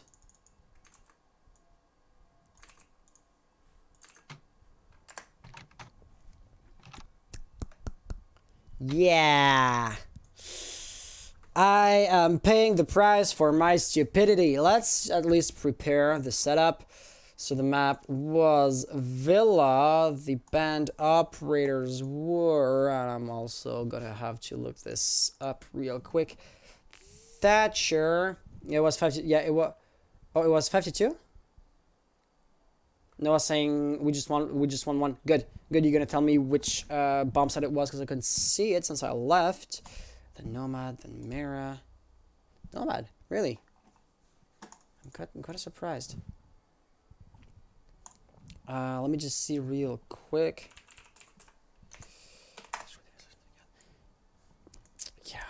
Yeah. This would usually require a production crew. I'm alone. So stuff happens, as unfortunate as it is. Video, get me to the VOD of the stream. At the beginning, I want to see which operators were banned. Number 6, yeah, thank you very much. Oh yeah, so it was Nomad, then Mira and Valkyrie. Okay, yeah. So Villa it is. The blue team is Team Integrity. Team Integrity, the orange team is Elven Squad. Okay. And add round history. So we went, actually it doesn't matter because we'll swap. 1, 2, 3, 4. 1, 2. Okay. And also, let's invite the players. Alvin said invite, thank you. And Abuzz also is going to get an invite. Salut Alvin.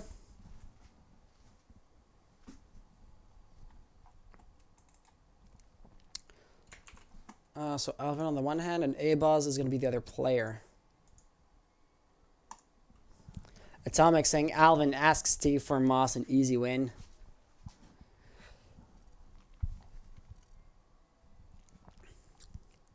Yeah, so la ronde 7 a été jouée où? Puis a été gagnée par qui?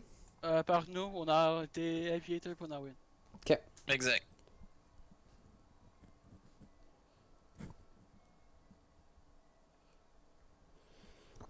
So c'est 5-2, right? Ouais. Ouais, c'est ça.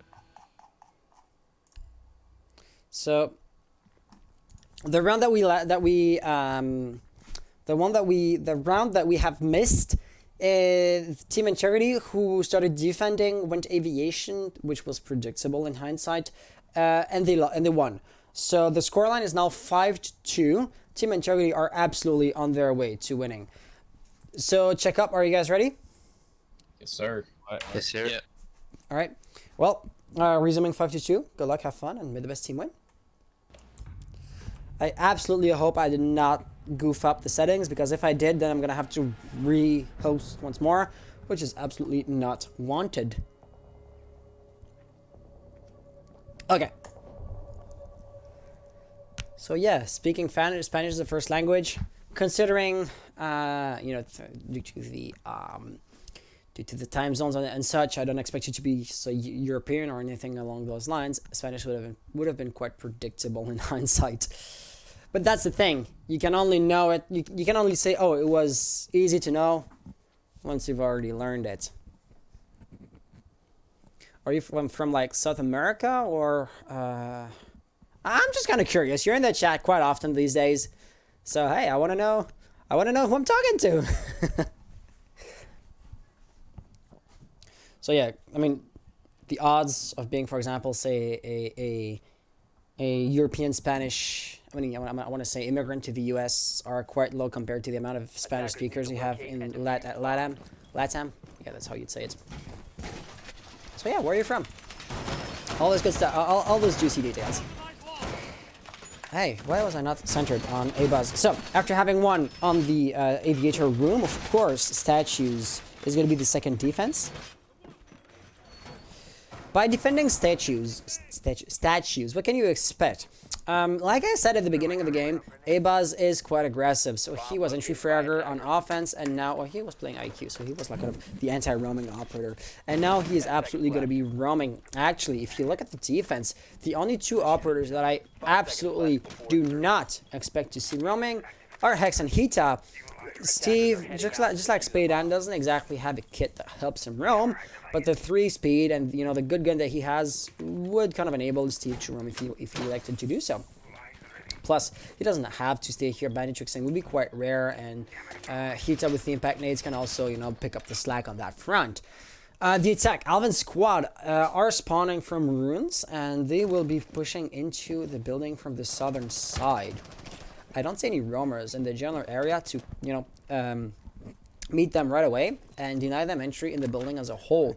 So, for the time being, Alvin's squad are going to be bunched up together and study, but they have a definite foothold in the building from which to push on. A-Buzz doesn't seem to know where they are. He's still, you know, using the cardiac sensor haphazardly, trying luck, you know, by luck or rather trial and error to find them. No such luck is going to occur in this for the time being. But Spadan has just fired a few bullets, as we could hear. That was definitely the 416. So I don't know if he saw someone, but definitely the attackers are expecting him, because Alvin with the track stingers does not want to have a roamer come back up the stairs here. And by buying themselves this kind of, I want to say, peace of mind, they can keep on pushing into the building or into the bomb site. Alvin is looking at inserting himself through statues. Not too lucky on that front. Also, Fantix is mid-rotation, so he would absolutely be in an anti-roaming role. A-Buzz with a nitro cell, getting a nice kill, which will absolutely legitimize what Fantix is doing, even though Fantix, for the time being, is kind of haphazardly trying to flank. He has definitely heard A-Buzz running back up, but A-Buzz is back on site, so he's no longer kind of open to have his rotation cut off by some anti-roamer.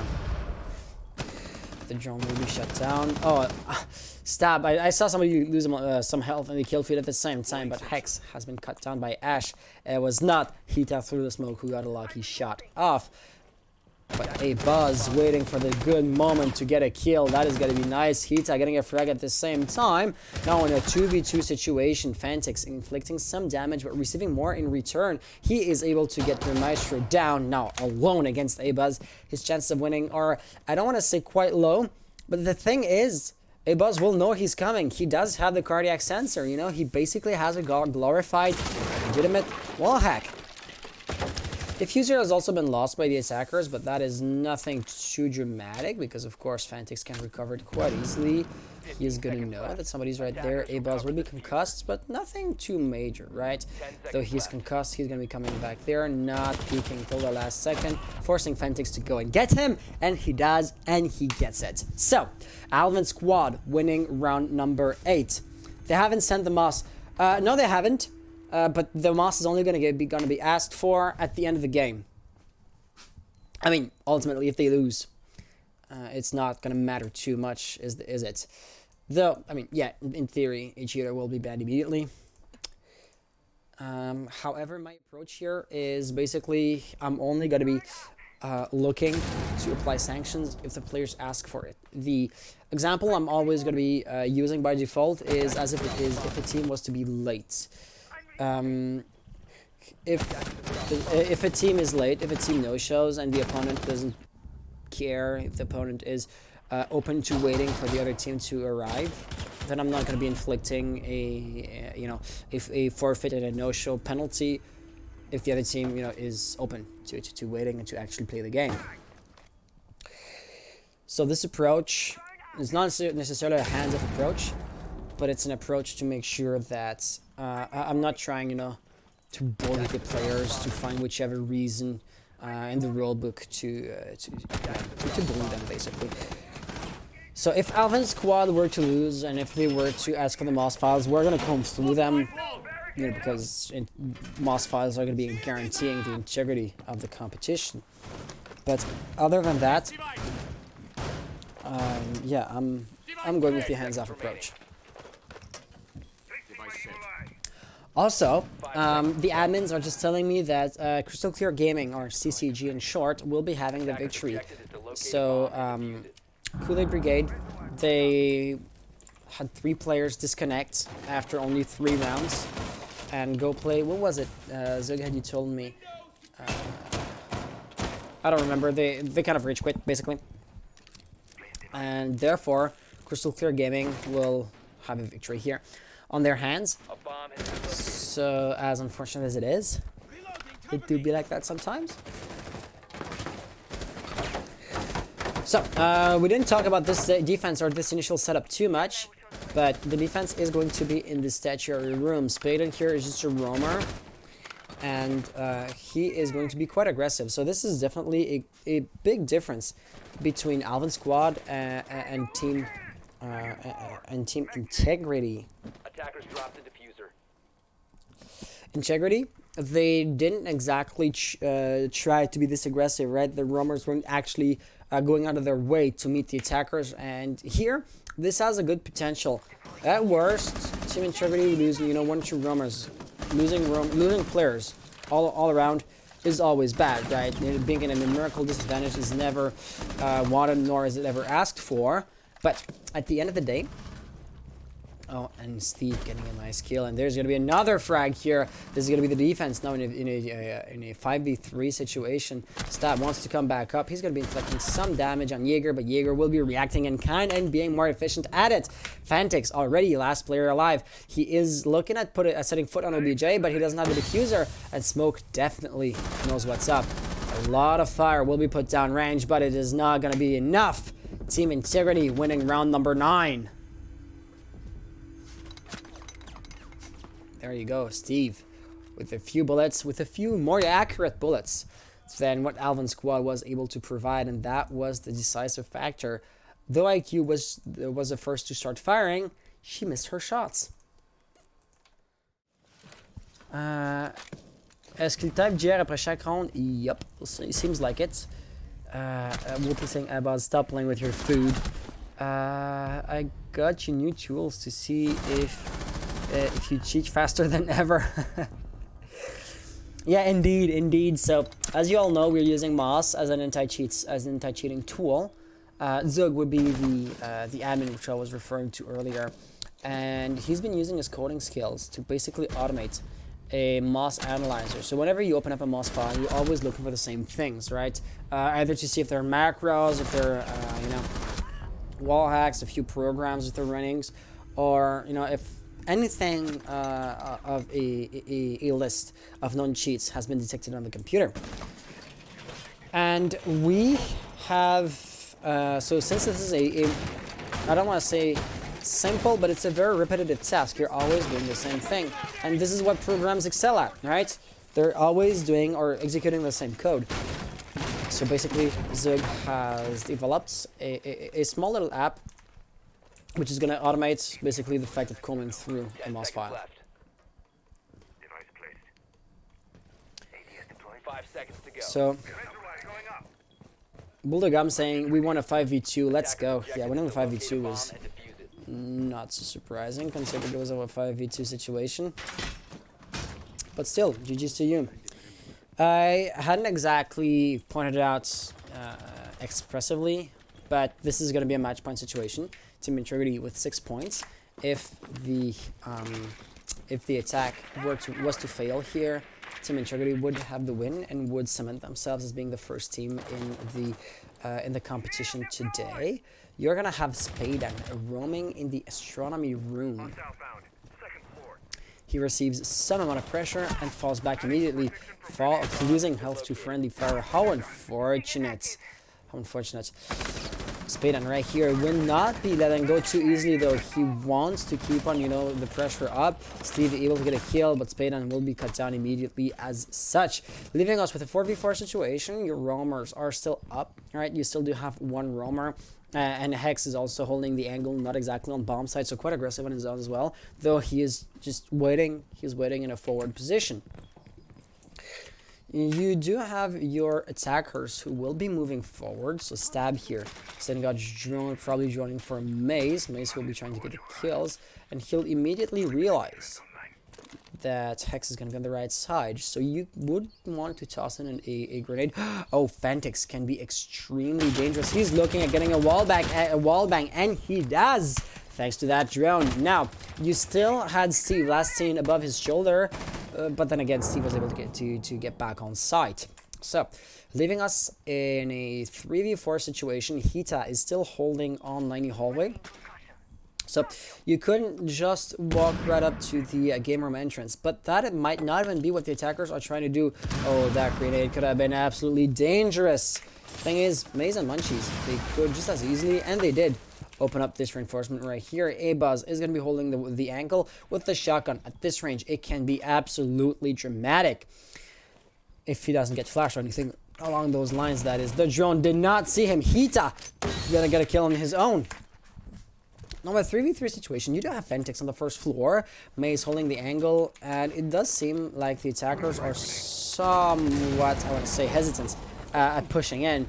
And now here, A-Buzz is going to be taking a lot of damage because of that fire. That's unfortunate, but all in all, you can see that the attackers, your two remaining Alvin squad players, are going back and forth, back and forth. They do not know what the right move is. They're, you know, testing the waters on one angle of the objective, and then they're trying to go somewhere else. But in the meantime, the timer is running slowly but surely really low. Munchies, last player alive in a 1v3 situation. Heavy pre-fires. He does not get the first kill. He's going to try again, but unfortunately, he was outflanked. Team Integrity, thanks to A-Buzz, is going to get the kill. I thought it was the one from behind who got the shot off, but it just so happens that the shotgun is still a very capable weapon. And there you have it. Team Integrity winning the game. So, without further ado, let's go for the replays. And it is my understanding that the other game, of course, has been played, has been finished. CCG winning it out in quite predictable fashion. Ultimately, right? It was still a 5v2, and therefore we're already going to be ready to generate the next round of the tournament. A-Buzz right here with the final kill cam. So let's do this real quick.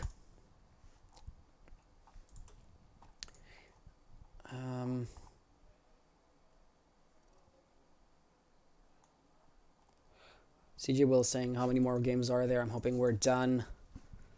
Banana saying, I think you are. That was unfortunate, really. Wait, has the score not been reported? It has been reported. I just had to reload the page. Okay.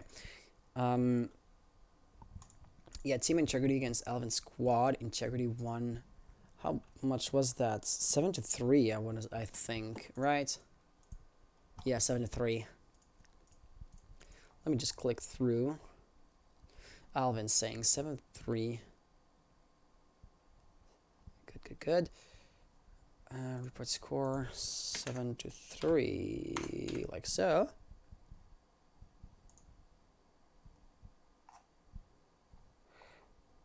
And yeah, let's generate round number 3.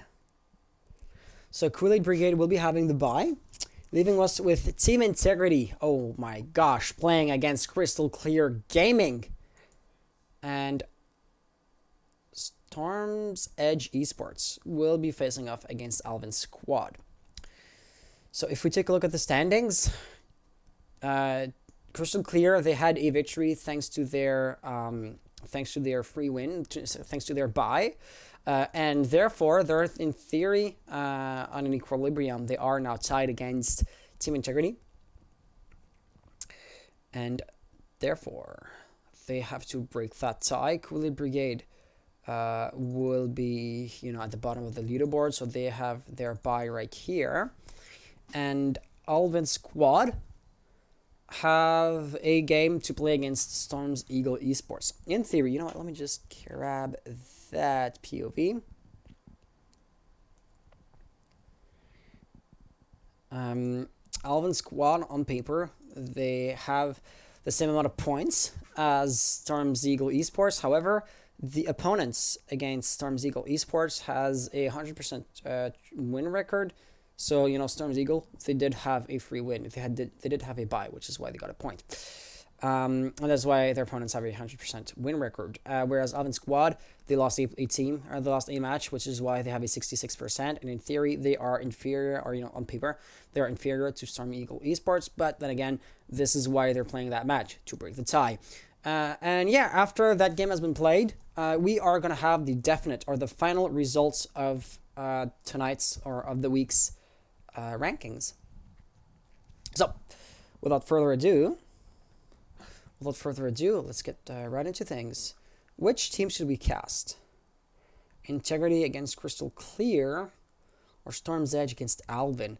I've casted both of these teams. Of course, I've casted Integrity as well. So I'm going to go with match number 2 because Crystal Clear has yet to appear on stream. Oh, on caps locks.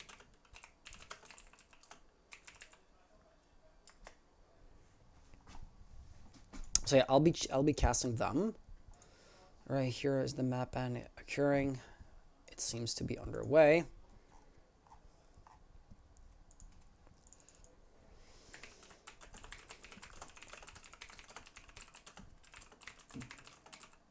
So yeah, let's send them map bans on Discord DMs. I believe you have just refreshed your casting? Crystal Clear against Integrity. All right. Since it's Crystal Clear, I haven't casted yet. Edge and Alvin Squad. Awesome. Yeah, so team number 1. You know what we're gonna do? / coin flip.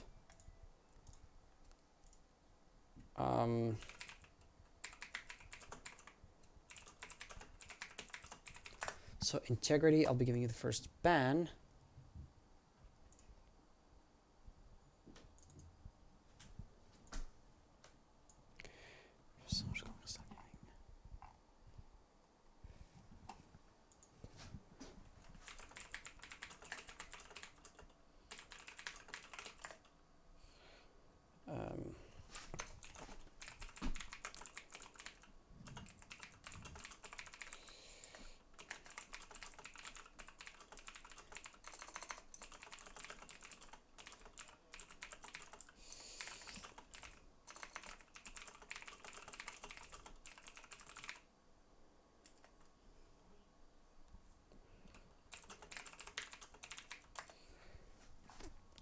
So yeah, Abaz, you're getting this. Crystal Clear Gaming, he'll be getting this. And let's jump into that overlay.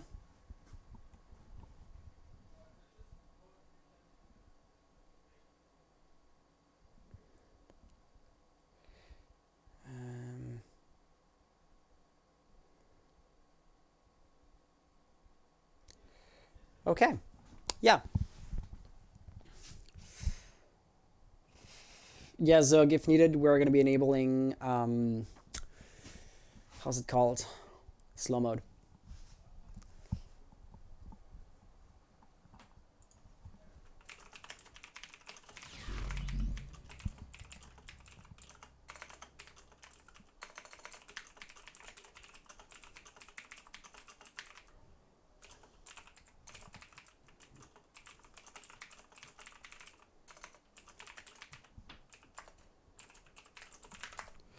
Okay.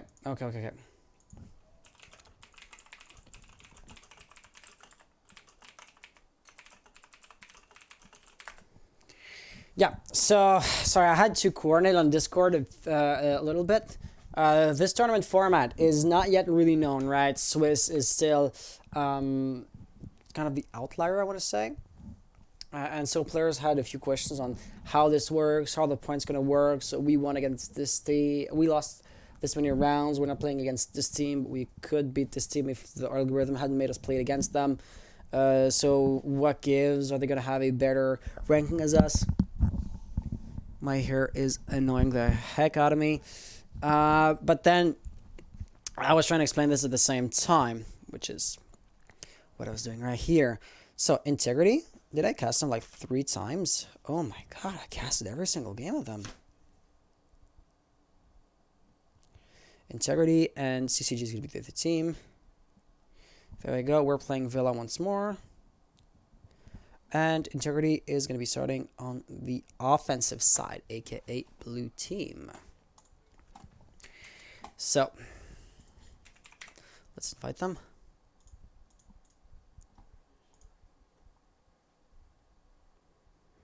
Fond. Ah, that's you. You're Atomic on Twitch. I see. I see.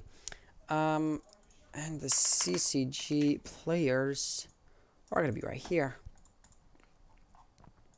Okay, so blue team. Oh, also, let's just do this.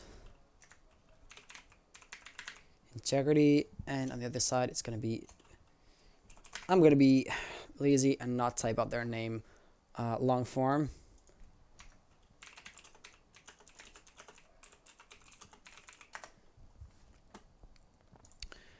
Right here, it's no longer relevant squad, but you know, Crystal Clear, I don't have him here. Okay, so Crystal Clear Gaming, update this, reset that, and we would be almost good to go. Almost.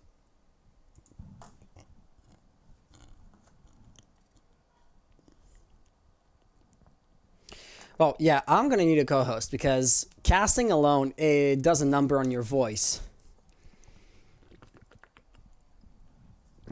Not to mention, it drains you of energy, to be honest, because I'm doing the observing part, casting, and producing. So I have to keep track of 10 players, say what they're doing, you know, explain it, observe it well, take the right POV to showcase what I'm talking about. But then I want to also manage the stream, read the chat, make sure that everything works properly, moderate the chat if needed, and all those things, doing them at the same time. Wow, it does rob you of energy. Before you even know it, you are trying to, you know, save your voice and not, you know, be too tired at the end of it. But it's already too late for me, man. It is already too late for me. Come on, just keep on going down, please. Come on. Yeah, I do have a sit-stand desk. I don't like sitting for too long periods of time, so I just stand up. But then the legs get tired, and I want to sit back down again. Most streamers would have like a DX Racer or Secrets Labs chair. My chair is basic AF, because I spent, you know, I'm gonna say comfort money, or my say ergonomy money on getting a sit-stand desk instead, or putting motors in the legs of my desk. So we almost have all of our players in here as far as Integrity is concerned. CCG, of course, they're already in the lobby as a whole.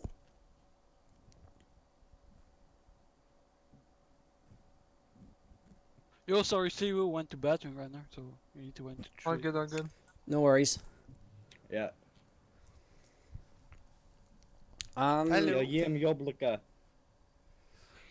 So Crystal Clear, haven't seen you guys tonight till now. How are you doing? Integrity have casted every single game of you, so I know that you have a good track record so far. It was a good game. Yeah. That was unfortunate, but hey, you gotta win. So at the end of the day, that's gonna help your standing. We were expecting a real game. Yeah, to be honest, CCG, I've seen you play once, and it was just when your roster begun to be, put together. So I imagine that your performances tonight are going to be better than, what was it, 3 weeks ago? It should be. Awesome. Diamond Gunners, bro. You're just better. What is this link Zug is sending me?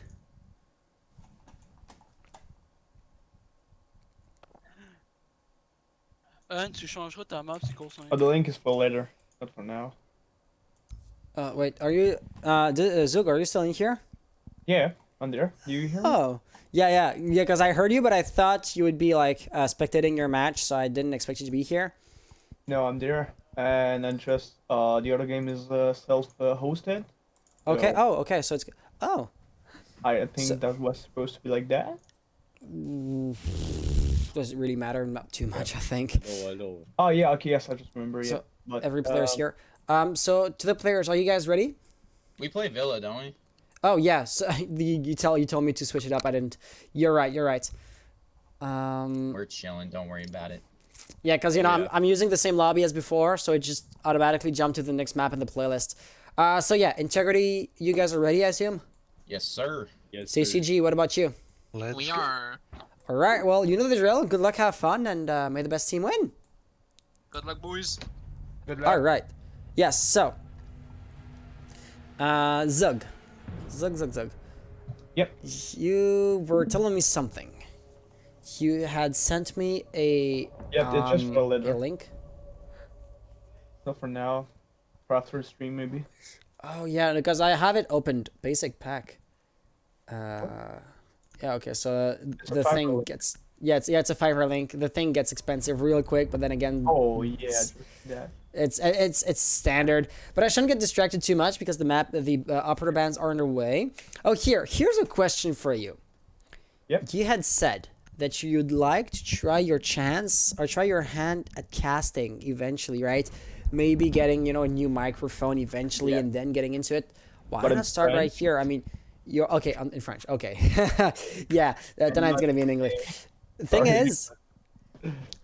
Thing is, I don't think we're going to have too many more French streams in the future. Because like, if improve it- my English skills.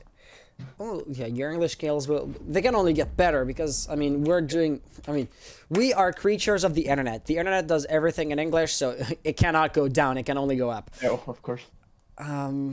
Yeah, so if I was to give the extremely basic explanation for somebody who wouldn't know, and by we I mean the DL organizers, are based in Quebec, which would be the French part of Canada.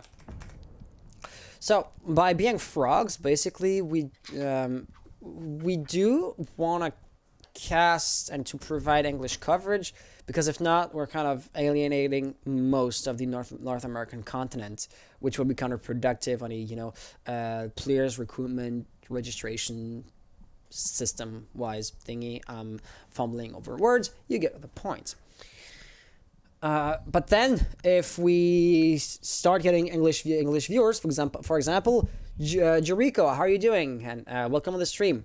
Saying I love you, Hans.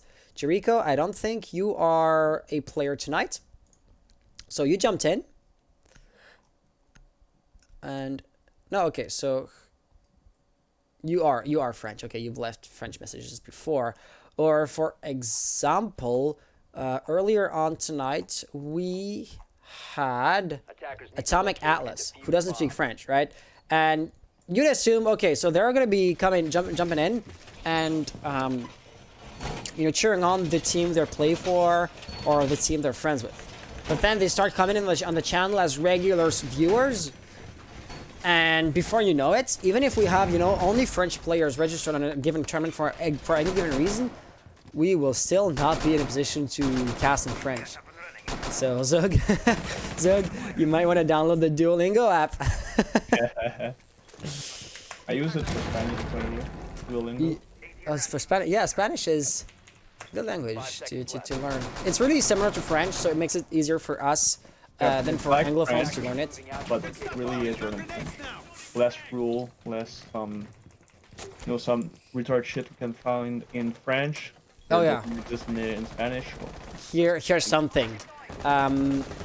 In French, the word oiseau has 7 letters, and there's not a single letter that's pronounced the way it should be.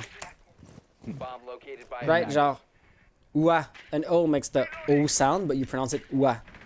Yep. So, and you can have the same thing for every single letter of the word, and that is just messed up, man. So yeah, Spanish is easier in the sense that the way it gets written, that's how it gets pronounced. Yep. It's really easier than French, but it's almost the same, but really easier. Yeah. So yeah, by the way, the players have asked me, is Echo banned? No, he got fixed, by the way, so Echo is now allowed. I had banned him in the Titans League because I had banned him at the beginning of the week, and I couldn't, you know, have different rules for different games in the same tournament. That would have been, that would have broken, I want to say, the fairness aspects of it, right? So this is why I had to ban him for the remainder of week number 3 on the Titans League. But Cerberus tournaments, they're not in the same category, so they do not have to follow that same rule. As soon as he gets fixed, he gets unbanned. And CCG will be backing against the wall pretty quickly here. It's already a 2v4 situation, though you still do have your Echo. Oh, and Insanity does get a nice kill. That is a diffuser loss for the attackers too, and Ace with the ACOG, he can put some pressure from far away and still have a really accurate fire. But right here, oh, receiving the grenade, the flashbang as a direct impact. How unfortunate. 3 fires will not do the trick. Oh, and Echo will be getting the shot here. Down but not out. Abaz, last player alive, finding himself in a 1v2 situation. Of course, your yokai drones will be an absolute problem, but he has IQ, so he can figure them out and know where the ping is coming from. He gets one destroyed. Insanity now does have control of diffuser, so in an immediate sense of the word, losing control of bomb site wouldn't be the end of it. Nonetheless, Abaz knows exactly where Jaeger is. Insanity will be receiving 1 bullet worth of damage. Oh, and he just barely misses his opponent a second time here. Nonetheless, 39 seconds remaining on the clock. The time pressure is not going to be too major for Abaz to falter up under. And there you go, Abaz getting the kill, winning round number 1. And both teams posting good round in the chat. That's what I like to see. Wow. I need more water. I'm talking way too much and drinking way too little. Wow. So, let's go with the replays and let me drink up.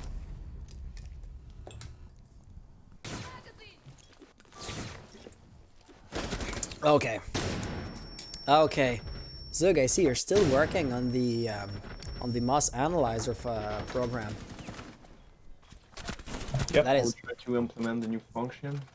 That is nice to see. Which function are you working on right now? Oh, you know what? Let's not discuss it too much because, though I technically do not condone security through obscurity, we don't have enough people looking at the code to make an open source version of this more secure.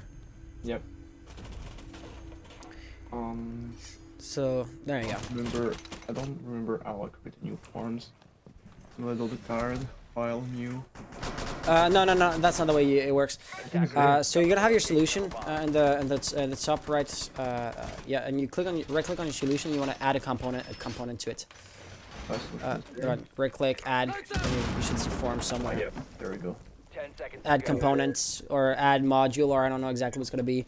It's supposed to be new, I think. That is supposed to be, no, that's not. Yeah, that's exactly where we're supposed to go. If not, just feel free to look up on Google because I will be casting. So, round number 1 was played in aviation, and even though CCG lost, they could have gotten there again. They elected not to. However, we're going to be playing on trophies and statues instead.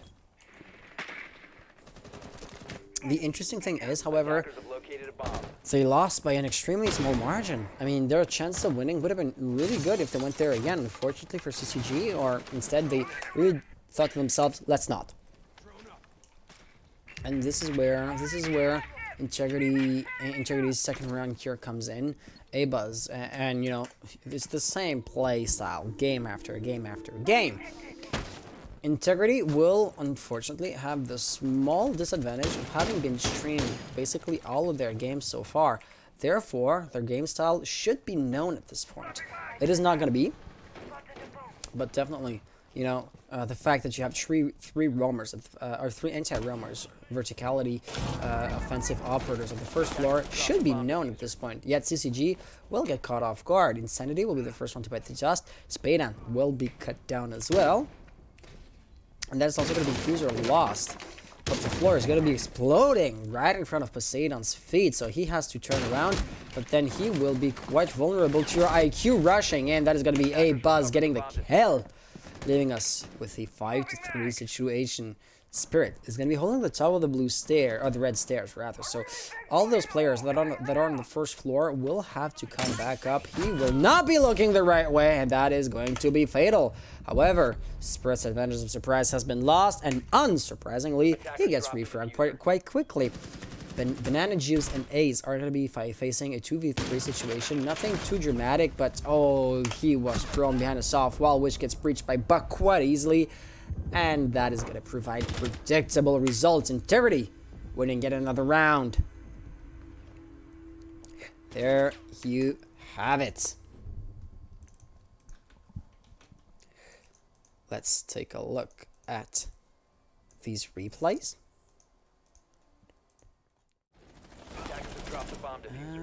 And a player on the DAS team has just called me, but I'm not going to be free for a call. If you want to take a look at the screen share, which may no longer be running, look at this. Give me half a sec. I am really taking this quite easy tonight, but look at this. That was a minute ago. Prox has called me, and I'm not free for a call right now. So yeah. Those replays. Echo. I don't know what to think about Echo's death, because he of course couldn't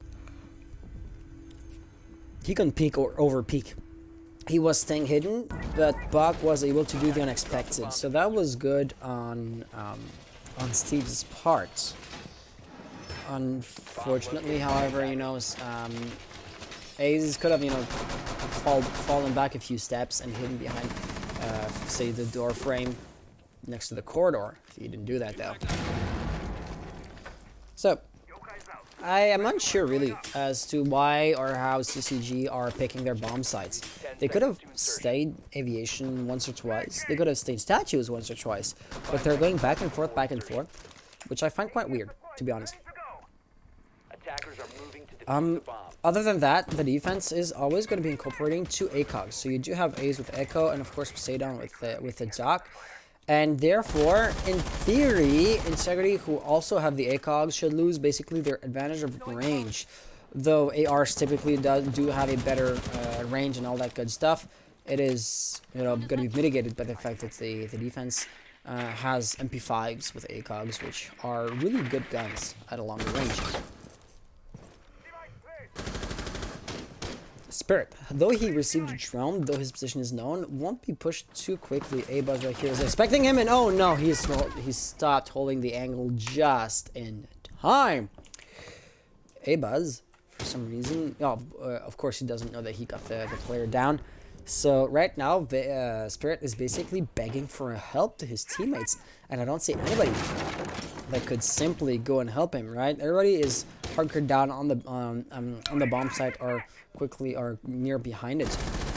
A-Buzz, yeah, he must have droned out. Now he realized Spirit was down, and he will seal the deal, make it quite permanent, to put it this way. Banana Juice with the bandage fixing, and I just sneezed. So yeah, Banana Juice was able to bandage tricks, but he's unlikely to get something similar down once more because of the verticality. Therefore, Spadan was able to breach the wall. Is it going to be enough to rush into OBJ and get the cruiser planted? I am unsure. The defense is still quite present here, as you can see right here. Oh no, Legion will be missing his shots. That's going to be fatal. Ace and Banana Juice now in a 2v3 situation. Banana Juice, oh god, he was holding the angle, but not for long enough. Whirlpool guessing it's going to be a 7-1 for Integrity. Might be. I mean, CCG as a team, they're quite new, so I don't know them too well. Their previous performances were what we've seen, right? They weren't the best, but it could be explained by the fact that they were a newer team. Not that the roster seems to have been solidified a bit more. Their rounds were quite close, you know. Round number 1 was a 1v1 situation. Right here, 2v1 situation. So I wouldn't be too surprised if CCG were to win a round or two here and there. And you know, by saying here and there, they could get like 3, maybe even 4 rounds in theory. In practice, however, the current ratio at which both teams win their rounds is unsustainable for the orange team. I mean, it is absolutely definite. that Integrity are on their track at winning this quite quickly. Plus, they're winning them on attack, which is even the better, because as you know, defending is slightly easier on this map.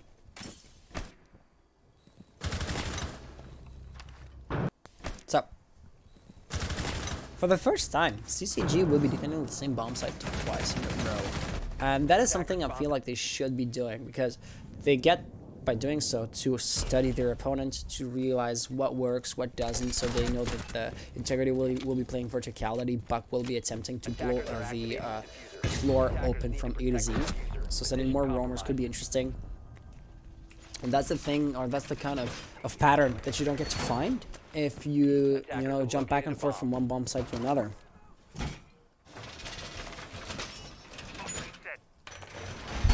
Okay, so. Same defense as last time. One thing I would encourage the defensive trying out is basically Kate. Because Cade as an operator could be quite interesting, considering that because of Buck, because of IQ, you're not going to be able to Banditrix, right? The floor is going to be breached. So being able to electrify your walls from afar could be quite interesting. Doesn't appear to be the case here. It doesn't seem likely to be tried. Of course, CCG, for the time being, they don't have a Cade in their composition. Insanity, I'm not sure if he was flashed. One thing's for sure, if he was, he has recovered from it, and I'm not sure why. Duck has decided to toss in the flashbang. Oh no, Hida, sorry. I'm not sure why Hida decided to toss in the flashbang, because he's not getting anything in return. He's flashing his opponent, but then the flash effect subsides, and you didn't do anything about that, right? So, yeah, the flashes are as weak as ever.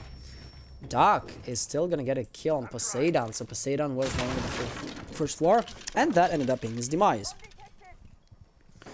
Poseidon was quite an important operator too. He's not like as important as say Echo, but utility wise, Banana Juice's Bandit batteries have been put down. Fritz's ADS device is Insanity. Well, he's crafting Gumans as he goes on, but he still hasn't destroyed. He still has them disseminated all throughout the map. So Doc's utility was huge, and that's been lost. By the way, Spadan will be ran out by Ace, by Doc, who by Echo, who will getting a double down but not out. It is unlikely that they get revived. Abuz and Hira will be attempting to do so, but oh no, Ace has been inserting himself quite far into study, and he is likely to get punished for it. He gets a triple. He does not get the quad though. That is going to be Abuz cutting him down, but he's still facing long odds in a 1v3 situation. The time is looking good, you know, with over a minute remaining of a clock. He can still do a lot of work with that. But he doesn't have the diffuser, and he will be cut short by Insanity. And yeah, the players are absolutely typing GG or good round in chat every single round. That wasn't expected, to be honest. So let's jump into the replays. And here we have it. Speedon getting ran out. A's getting another one. Alright, give it a second. A's getting another one. They had to ask for an impact grenade. Had they been quicker, I mean, Abuz and Hida were too far out. And speaking of which, A's getting a triple kill. It is unfortunate that he didn't get the quad. That would have been perfect, or a really nice round for him. Unfortunately, I yawned and it didn't pan out that way. So, Wopu hoping or predicting a 7-1 scoreline. This would have been CCG's one and only round one. And it seems to have gone their way. You know, they played a few rounds here and there, and they were able to realize how Integrity is attacking, and now that knowledge might be useful to win more than just a single round, you know? Let's see how the rest goes. But the general composition seems to be very similar. You will not be seeing a Doc, a Rook instead. Also, Valkyrie will be making an appearance. Poseidon is swapping out Legion for a Valkyrie, so more intel, the more intel the better. But other than that, nothing too much is going to change on the defensive side. Attackers recovered the diffuser. So let's take a look at integrity. The attack is it is really just more of the same. To be honest, I don't want to say it's becoming stale, but CCG, I mean, they have been able to study their opponents and they now know what to expect. Poseidon going exactly where the pressure is going to be mounting. He did receive another drone. He gets it shut down, but not doing too much more. And Banana Juice is already receiving some amount of pressure on bomb site itself. The attack seems to be intent on inserting through master bedroom. Steve breaching with Bach, all that good stuff. Poseidon will have to come back pretty quickly to harass Steve, Abaz, and Duck, because if not, they will be quite late to the party, and you know, the damage on the map itself will have already been done. So that's kind of the problem, or the situation in which the defenders will be finding themselves in. Ace is trying to fend up the pressure, but he's going to be facing a few problems. The one being Bucks' skeleton key through the verticality. At this point, it should be known, right? Send 2, 3, maybe even 4 roamers at the first floor, because you really do have to get them out of there. Hexing Echo is banned. Echo would be banned in the Titans League, but he's not banned here. The reason being, he's been fixed. And for at the beginning of the week, if he was banned, I couldn't have the same competition and a different set of rules for different matches. That would be unfair. So I had to keep the same rules within the given week. So that's why I kept him banned, even though he was fixed. Next week, by the way, he'll be unbanned. But right here, this is not the same league, and these are not the same players, which would allow us to have a different subset of rules without breaking the other competition. As long as every player in this comp, in this tournament, is playing under the same rules, things are fine. So yeah, Echo has been fixed by Ubisoft, thank fuck, and we're just reacting to that basically. It's really unfortunate, however, that we can do nothing but just to follow Ubi. I mean, like, if there was a way to, I don't know, reject the latest updates, or you know, to pick the version of the game which we find the most balanced. Like, we can pick and choose which operator gears or headsets or, you know, camouflages we want to allow and we want to ban. But you know, that's kind of the extent of the control over the game that we have. So 4-on-1 situation. It's not looking too good for CCG. It's gonna be their last round defending, and as soon as they get on the offense, they're gonna have the harder side. So what can you hope for them? I don't want to be pessimistic, but honestly, not that much, right? On one hand, CCG are doing the same thing over and over again. So I don't want to say they should know better by now, but they just lost here, right? They couldn't go aviation just yet because they won here 2 rounds ago at this point. So yeah, it's the last round before they can go there again, which is not going to happen because rule swap and all that good stuff. But still, they just went there, they just saw what happened, and they should know how to react and how to act accordingly.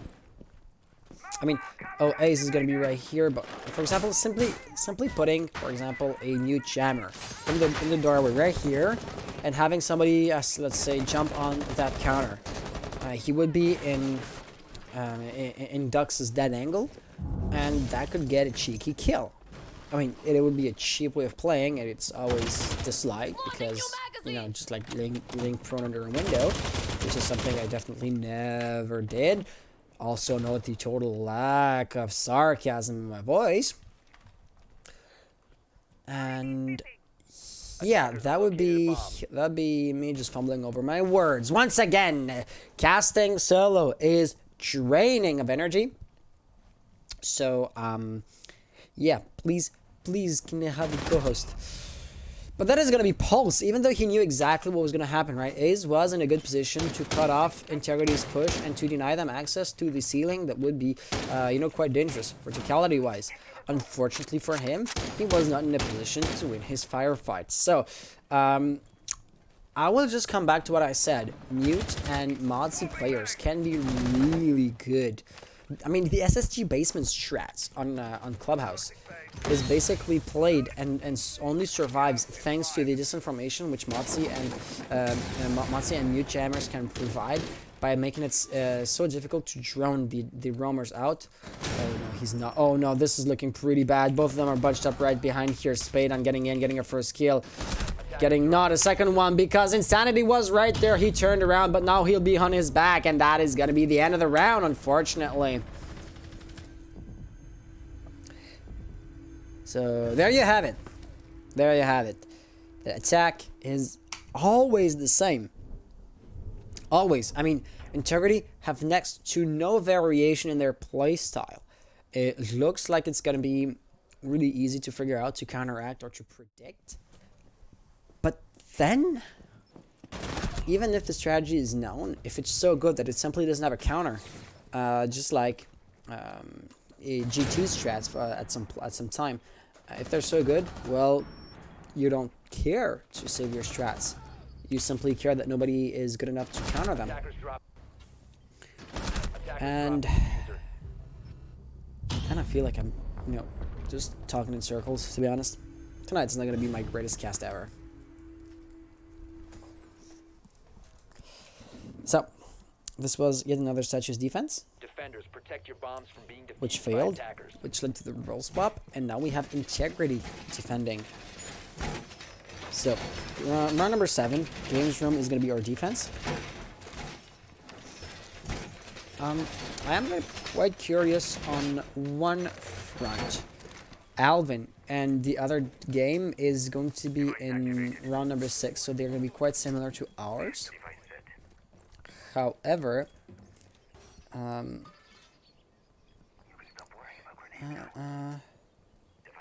seconds to go. sorry, I am just being I'm just being distracted by Discord pokes. Things that I'm gonna have to read later on. They seem quite interesting and weird.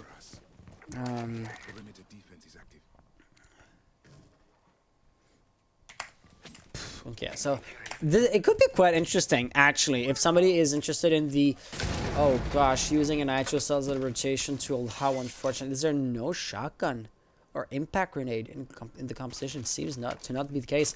How unfortunate.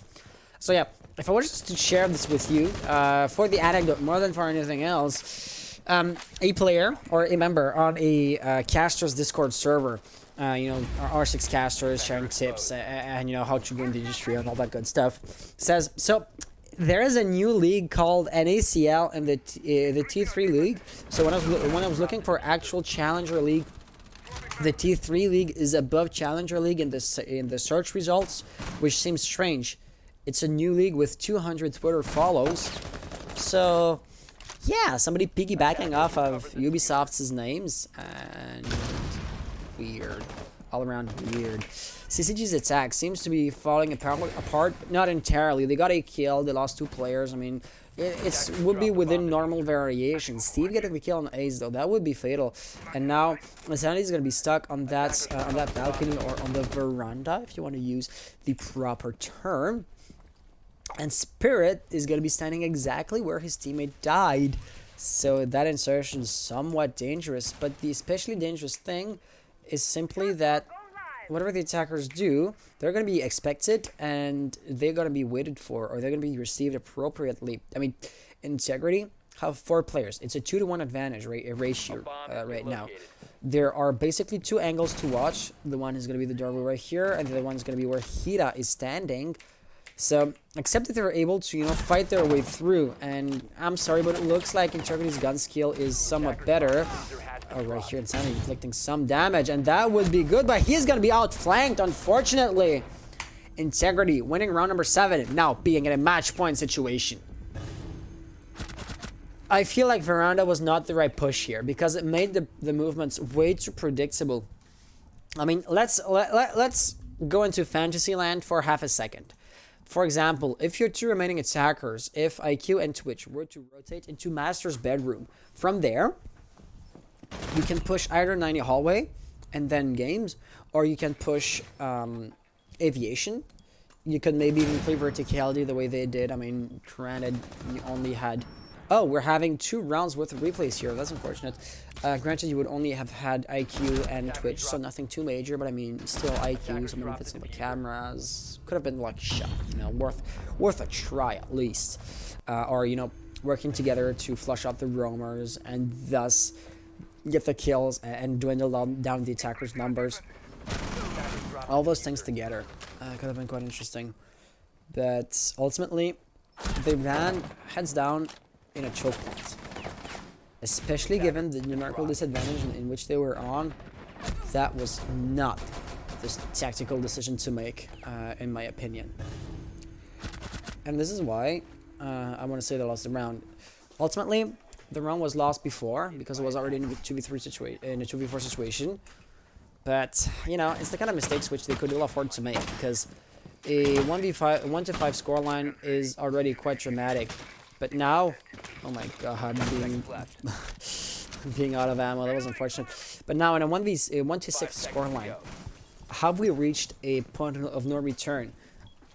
As unfortunate for CCG as it is, I think we are in a point of no return. I mean, CCG could realistically win a round, maybe 2, but once again, realistically speaking, they will not win 5 rounds in a row, and they will not bring this into overtime. It would be extremely surprising if they did. Spadan will be your resident roamer.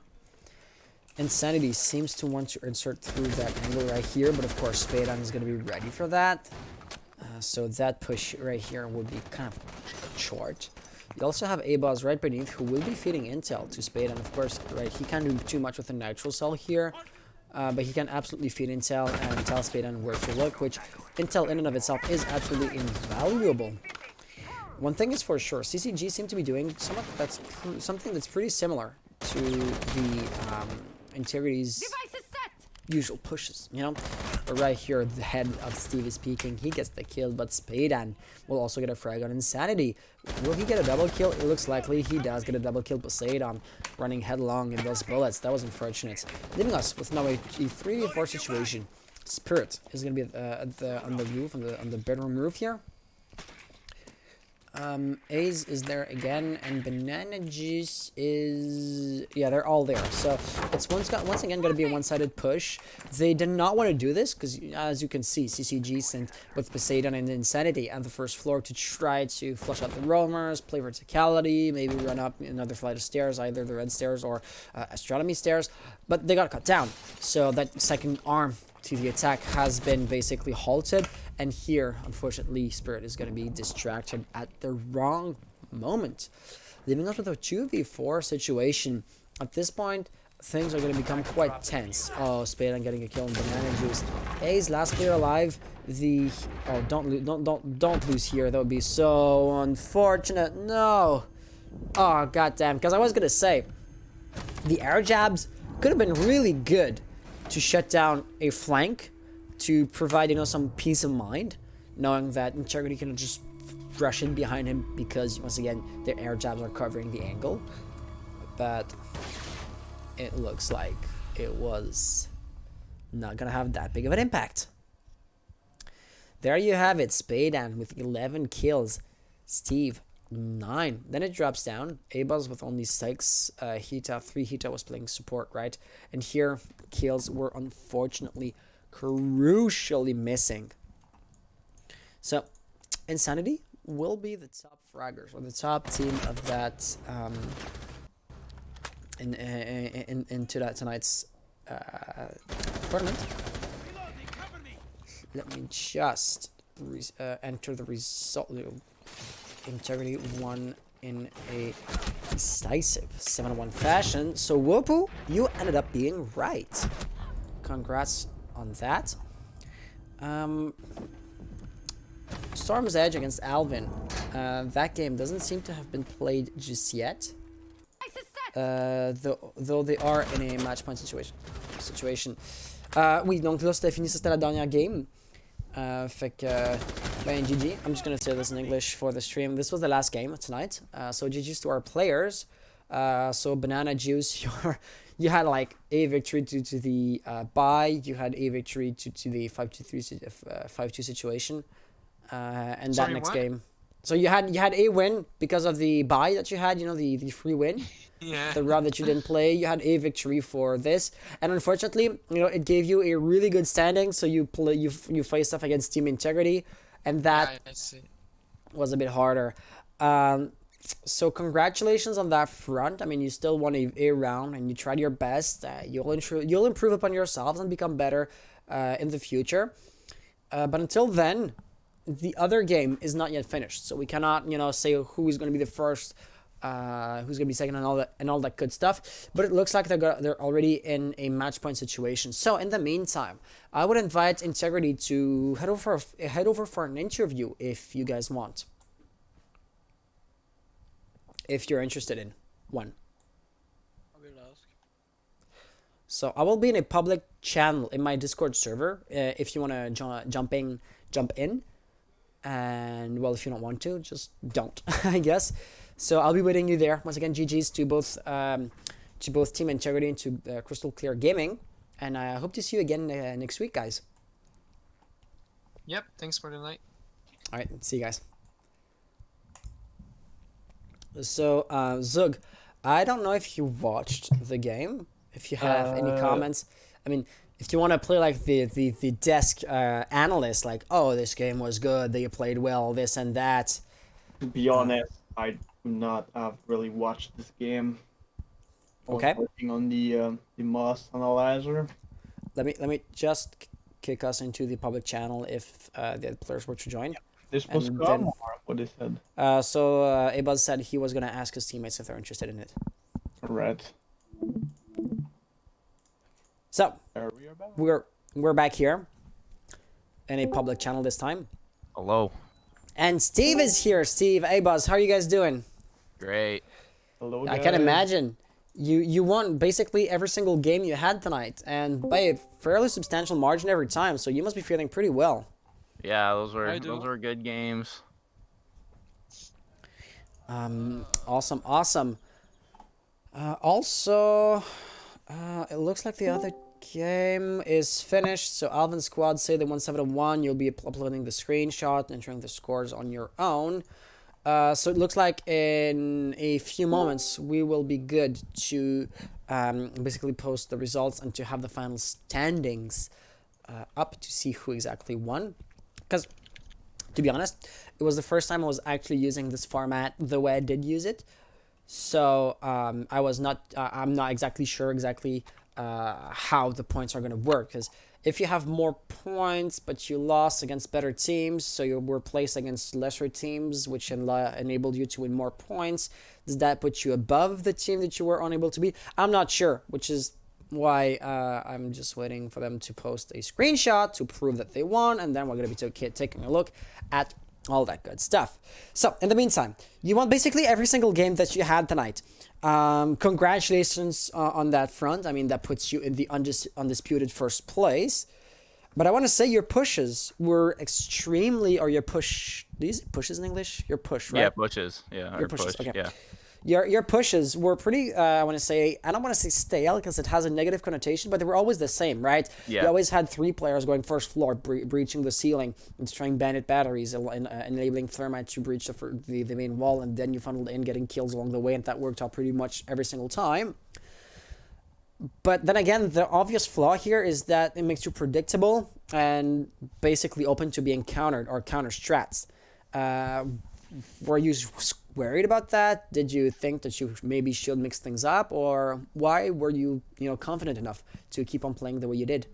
I mean, every round we had to get the utility off the wall, and we didn't really want to course, run a Cali, so we kind of had to push downstairs every time. And if they had roamers, we had to clear them. So that's kind of like the option we chose. We just chose to run that every time because it kept working. And if it doesn't work, we'll just adapt, change what we do.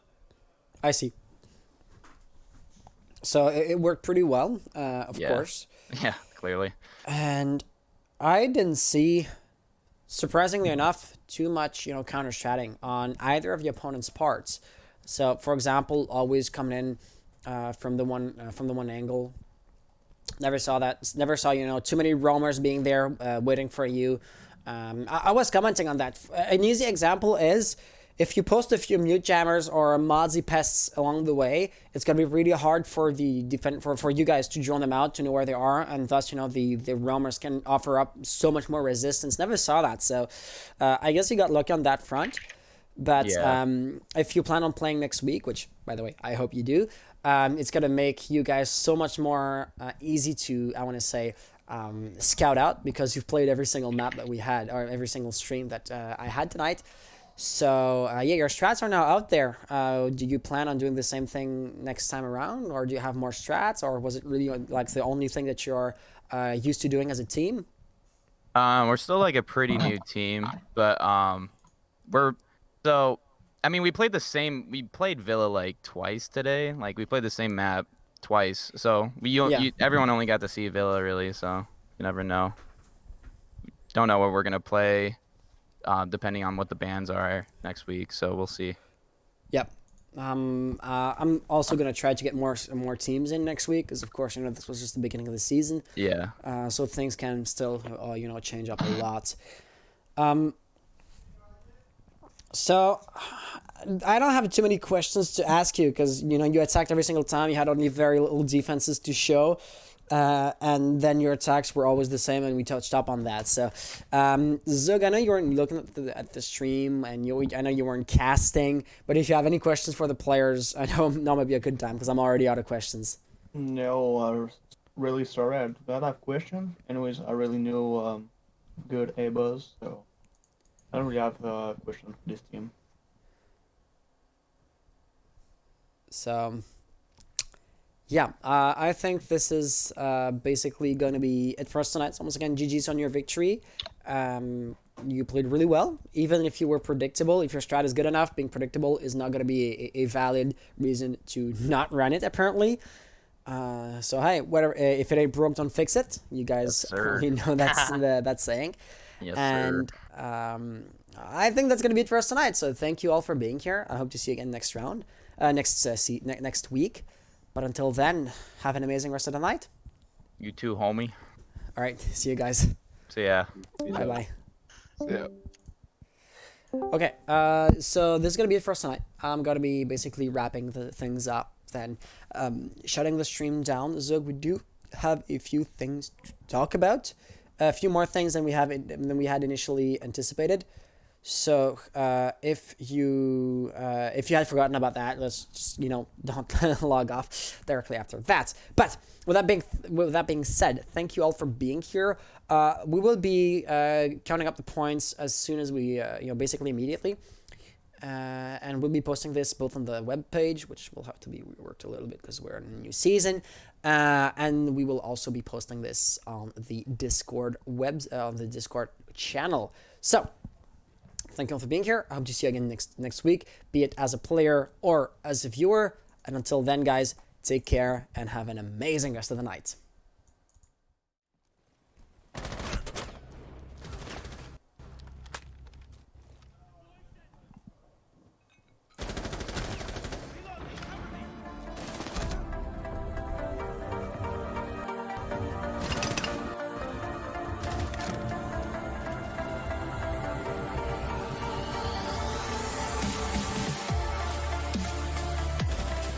Attackers located a bomb.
bomb diffuser.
Attackers recovered the bomb diffuser.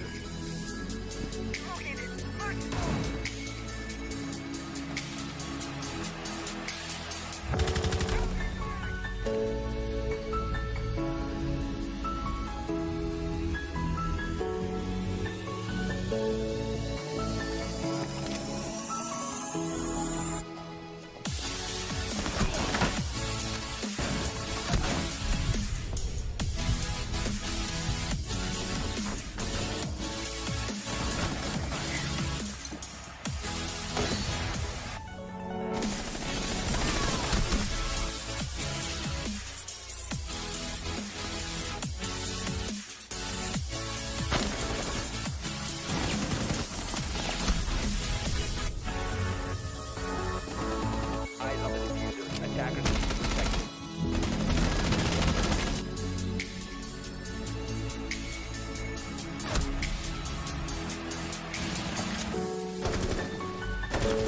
Seconds remaining.